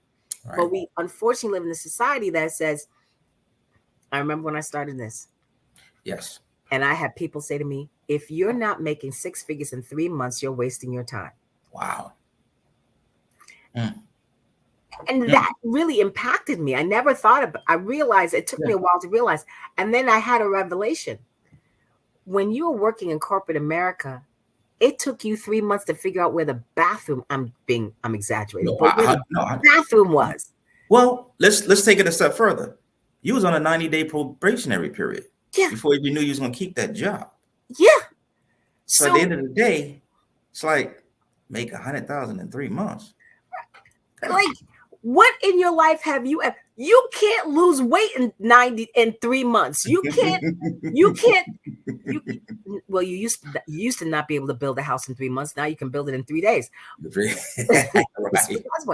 But anything that's going to last is going to take time to develop as you build your expertise. Right. So this belief that you can go from zero to here in 3 months. Yeah. Can it happen? Yes, it happens all the time. We see it. Right. But is it the norm? Right. There you go. Is it the norm? And the answer is no. And so when you're talking with somebody, what do you say to them when they're like, so Cedric, I need to be able to do this in 3 months. So what are you going to tell? How can I do this so I can get this in 3 months? And I just tell them I'm not the right consultant to talk to. I say we can go watch Power together, and I can show you how to do that. Like, yeah, I can show you the illegal way, but the legal way, it's not the norm for everybody, especially depending on what industry you're in. Yep. So at the end of the day, if you got a bunch of houses that you got lined up where people gonna buy these after you rehab them and things of that nature, and you got that process, you probably can make 100,000 in those 3 months, but that's not the norm for everybody. I tell them this world wasn't built in one day. It took time. There was systems and processes, as you said earlier, that had to work to build this out decades later. So business is the same way. Yep. There's a lot of backstory that you don't see. Right. And so now you've walked them here. That's your LLC. And they're like, okay. And now they say to you, okay, I got my LLC. Is someone going to give me money? Right. No. Right. So walk us through. I've come to you. I'm like, I got a business. I got an LLC. Correct. What now? So here's next. First thing, EIN, 9-digit number, federal employee tax number. So that's step number 2. Step number 3, as I tell people, need a website. Set the foundation. You can send people there and you can grow your business through there. Professional email, which a lot of people don't understand, is have a professional email. Yahoo, Gmail, AOL, those are not professional emails.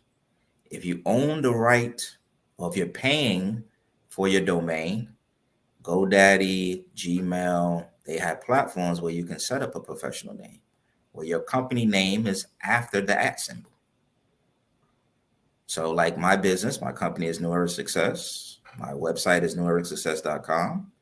My email is cbutler@newerasuccess.com. It makes you look like a Fortune 500 company. Right. Coca-Cola doesn't use Yahoo or Gmail. Pepsi doesn't use Yahoo or Gmail. They have support at Coca-Cola, help at Coca-Cola. This is how you build yourself to a Fortune 500. So you want to set the foundation as a business owner. Everybody wants to rush to make money. I get it. We got bills to pay. We got to do certain things, family to take care of. Understandable. But we have to take time with setting our foundation and getting the foundation right, getting our paperwork and structure proper. Then we can go on to, because we're going to admit, you wear many hats. Mm. You're your tax person. You're your social media guru. You're your account. Because you're not making money. But when you start setting the foundation and you start making that money, then I could say, let me get somebody to do my books. Let me get somebody to do my taxes. Let me have somebody to help me market more so I can make more money. Everything is steps. So here's something interesting. So you're brand new into the business, and I'm walking you through my journey now. I was like, okay, I made the decision, and prior to 2020, we have an office, we have a whole process and a system for meeting clients, etc. And matter of fact, I had, you're getting out there, you're meeting people, you're talking to people. Yes, people, trust me. No, people will not do, especially in the world of finance. They will only do business with you if they trust you, because to really serve someone has to feel comfortable getting financially naked with you. Mm-hmm. And they will not do that if they don't trust you. Right. That credit, money, finances, uncomfortable conversations. Yep. And so they need to trust you. That's correct.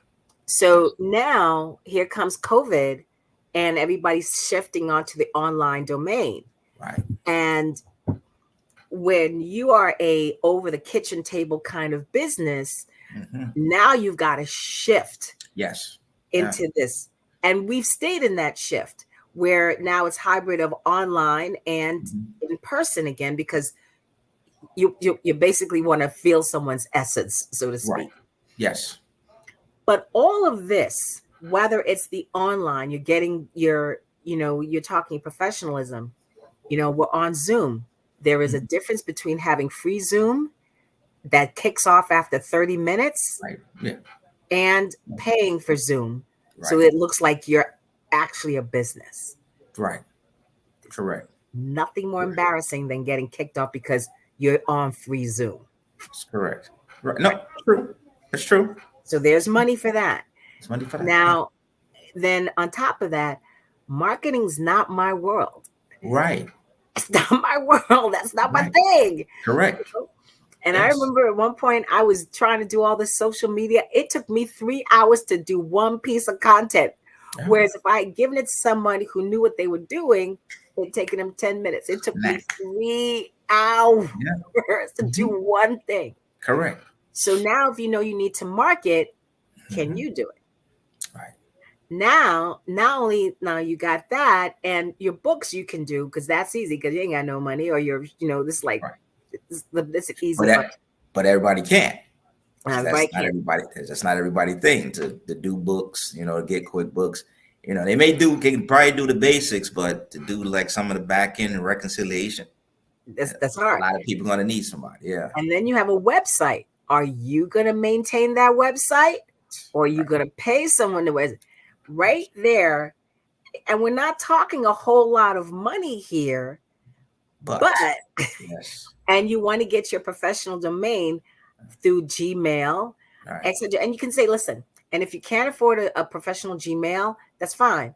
But you know what? You have to have a professional sounding, like you can't have Best Babe or whatever. You can have your business name at gmail.com, as long as it's your business that's going to come to you. But you have to be you have to think about, what is this sound going to like? If you can't afford the domain, then get a nice sounding, have your business at gmail.com and Gmail is better than Yahoo. It's a Chrome thing. You can keep Yahoo for your personal stuff and then get Gmail for your business stuff and say your business name at Gmail. So there's that. But if you leave out, there's 3 things and 4 things that you're going to wind up paying for. Yeah, that's correct. And this is where funding comes in. Yeah. Because you say, well, I can afford that. But if you're struggling to pay rent, mortgage, utilities, car, insurance, I'm in New York, car insurance. I got you. Yes. Tickets. Yes. Yes.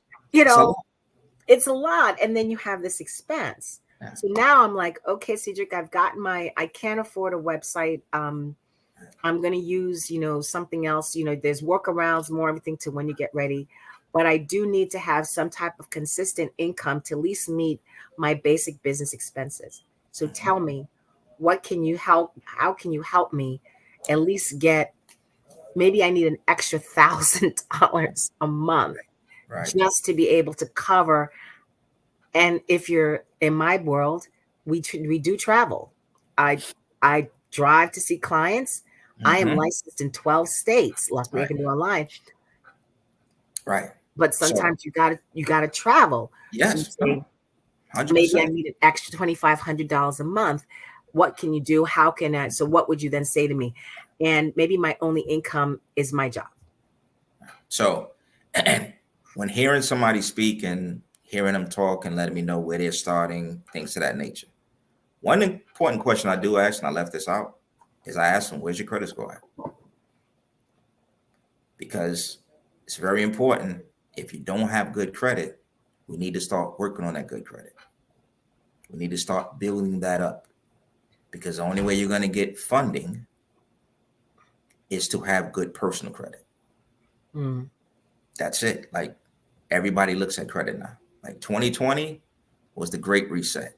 There was at one point, you can throw maybe 1 or 2 trade lines, your own trade lines, and then you got a bunch of authorized users piggyback off other people's credit and get funded. The bank stopped that. Don't look at what other people are doing to help your credit. We want to see what you're doing and how responsible you are as an individual when paying your bills on time, when keeping your personal credit on point.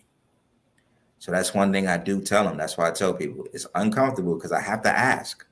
I don't want you to jump out and start a business and you are not making enough money to take care of your day-to-day expenses, living expenses. Like I tell people, if you have a 9-to-5, keep the 9-to-5. Work on your business on the side. There's nothing wrong with that. Until that business could get to a point where it can take care of everything, all your expenses, you investing, doing what you need to do, then you can slide away from your 9-to-5, because we still have to live every day. So there's other things, like if you're making a little bit of money, so there's things you can do off your EIN. So when it comes to business credit, there's 2 sides to it. There's a supply side, and then there's the capital side. Okay. When it comes to the supply side, a lot of that stuff you can do off your EIN. It's a slow process, but you can go to Quill, you can get a gas card, you can go to Home Depot and get those accounts solely off your EIN, where your personal credit is not touched at all. When it comes to the capital side, most of these lenders are definitely going to look at your credit. So you don't want to have a low credit score like a 600 and then get killed in interest. Or you don't want to have, you make $3,000, $4,000 and you take out one of these MCA loans. If you're not making money daily or weekly, because the MCA loan, that's how they take the money out, either daily or weekly. And a lot of us get stuck on, they're giving us money in 24 hours, but you don't understand that money's coming out the next day or 2 days later. Yep. And that kills business owners, because they don't know what an MCA actually is, and it's the high interest rate that you have to pay back over a period of a couple of months. So it's imperative, depending on where you're starting at, especially if you're a startup, because banks are not going to give you money in the first 2 years. There's no banks that's startup. So until 2-year period, till you have 2-year tax returns and things of that nature, that's the banks are going to look at you to give you maybe a line of credit or things of that nature. So within opening your business, make sure you work on your credit and build your credit up properly so you can get funding. So we have a few minutes left, and this is so. And I think, again, one of the biggest challenges for any entrepreneur is YouTube is a great resource. Social media is a great resource. The barber guy is not a great resource. He may be able to lead you to some things. What is a great resource is finding people who are actually professionals in this industry, Right. and utilizing them to be able to give you the information. Right. You know, this is where it comes, you know, when I spoke earlier, I talked about being strategic. Correct. Strategic with your money is, I'm going to take this $500 and I'm going to spend it on getting a professional that's going to give me information so that I can make the right choices, right, as opposed to I'm going to take this $500 to go either buy some sneakers, to buy some jewelry, to buy a bag, or to go out for dinner. Yes. Yes. Yeah. Because priorities, prioritizing what you're going to use that money, right? Exactly. And to piggyback on what you said, and what I also tell people, YouTube is great, and people like to listen to 5 and 10 different people. It's okay. Do your own research, because those 5 or 10 people, all of them had it a different way, a different optional approach, how they got to a point. Yeah. So make sure when you're following somebody, do your own research to make sure the information that they're telling you is correct. Because you have the internet too. That's why you got YouTube. That's how you can look at YouTube. So do your own due diligence on people, because I see a lot of people jump because they hear this person had this conference that's $5,000 a ticket, and they don't tell you nothing. Then they want you to spend more money for you to join their coaching program. And it's like, you didn't learn nothing at the conference. So why would you go with this person? So do your own research as well. As a lesson learned, I jumped into so many different things in the very beginning, trying to find, and you feel this incredible pressure to because you're going on the idea of, if you're not making, 6 figures in 3 months, you're wasting your time until you realize, wait a second, aren't you a doctor? It took you 3 months to become a doctor? No, it took you 12 years. Yes, exactly. And you were broke for 12 years. Right. Right. You needed, you had family support, or however you did it. You had to rot it out. Attorneys, it takes them a while. So it takes a while, and you have to think about it that way. Yes. So Cedric, I always sometimes mix it up, but that's okay. Cedric, you are an amazing resource. How can people find you? And I know you're on LinkedIn. Yes. Where else are you? And how can they find you? I'm on Instagram, New Era Success with the number 2 at the end. I'm also on Facebook, New Era Success. You can find my website, newerasuccess.com. So those are different ways you can find me. I'm through social media as well. Yes. Awesome. Correct. It's when you have someone that can give you solid information, that will shorten your time that you are going to get from 0 to wherever you want to go. Correct. There's, yes, you build muscle, but you want to shorten that time. Yes, correct. So Cedric, I want to thank you so very much. Is there anything that you would like to leave our listeners with before we wave you adieu? One thing I like to say, because I say it to myself every morning, pretty much, every day you wake up is a blessing. You have a chance and a choice to make an opportunity happen every day, and progress, not perfection. So as long as you're taking steps every day to grow whatever you're doing as a person, as an individual, for your business, just make the best of every day and be better. That's all. Awesome. I appreciate it. Appreciate it. Awesome. Thank you. Thank you so much, Cedric. We really appreciate you taking this time. And as we've been saying, more or less, genius is common, and I will see you on the other side. Love it. I appreciate you. Thank you so much. You're welcome. We'll talk soon. Okay. Oops, something is going on here. There we go. Got to fix it. So, everyone, I hope you enjoyed that time with that segment with Cedric. It is very, very important to reach out to professionals. And I want to remind people this. If you are reluctant to reach out to professionals to give you the information you need, and you are a professional yourself and you're a service yourself, are people doing the same thing to you?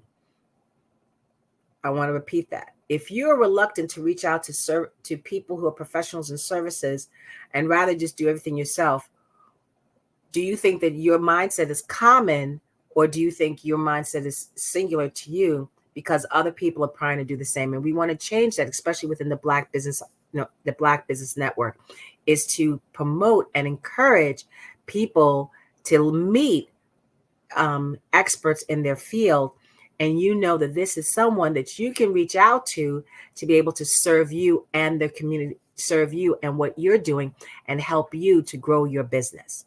So here at the end, part of that, what we do is not only for us, but to assist young adults, high school seniors, K through 12, who are looking to be entrepreneurs, help them to be able to have this resource as well. So that's why the Black Business Expo's mission is to raise funds for high school seniors going to college, or as I said, K through 12 entrepreneurs. The Expo is a fundraiser for students. And if you're interested in donating to this, you can go to www.blackbusinessexpousa.com, or you can use Cash App, and that's on the screen now, and use $BBXUSA to donate. You know, our goal is to give laptops and up to $5,000 to 10 students. Now, for a student, if you're interested in applying for the scholarship, you can apply at www.blackbusinessexpousa.com. Now, every dollar counts, so we want to remind you to donate to the scholarship, whether it's $1 or if it's $5,000, whatever you can do, it does help towards reaching our goals. And we want to thank our Black Business Expo sponsors for the month of May. We want to thank NC 100, Moody Capital Partners, Suede Soul, Lotus Richer Coaching and Training, Carolina, Virginia Minority Supplier Development Council, Step Management, The Hello LLC, Barbara H. Smith LLC, Margie McLean Foundation, Inc., Genius is Common, Earth Essentials, 5-Star BDM Media, Mullane Cheney Global, Executive Women's Success Institute, The Quality Coaching Company, Superwoman Business Services, Creative Force Studios, Lee Entertainment, Artistic App Design, and Black Business Expo USA. Genius is common, and I'll see you on the other side.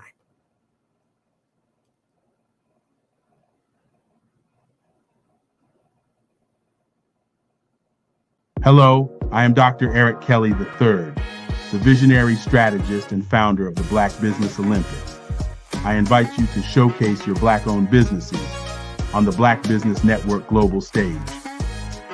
The Black Business Olympics is a global Black Business Network platform that propels Black-owned businesses into the international spotlight. By showcasing your business on the Black Business Olympics platform, you can reach a worldwide audience of potential customers, partners, and investors. You can also establish yourself as a thought leader and expert in your field, attract lucrative partnerships, and more speaking engagements. In addition, the Black Business Olympics platform provides a valuable opportunity to connect and collaborate with like-minded entrepreneurs and business professionals from around the world. This can lead to new business opportunities, ideas, and relationships. Finally, by sharing your story and expertise on the Black Business Olympics platform, you can inspire and empower others. This is a powerful way to make a positive impact on the world and leave a lasting legacy. If you are a Black-owned business owner, I encourage you to seize the opportunity to showcase your business on the Black Business Olympics platform. It is a once-in-a-lifetime opportunity to make an indelible mark on the world. Be one of the 1,000 visionary entrepreneurs who are changing students' lives, shaping industries, and leaving an unforgettable legacy for their families. Unleash your voice on our global stage and watch your business thrive. Black Business Olympics is one of the largest Black business showcases in the history of Black business in the world. Yes, the entire world. Just give me a call today at 919-308-9090.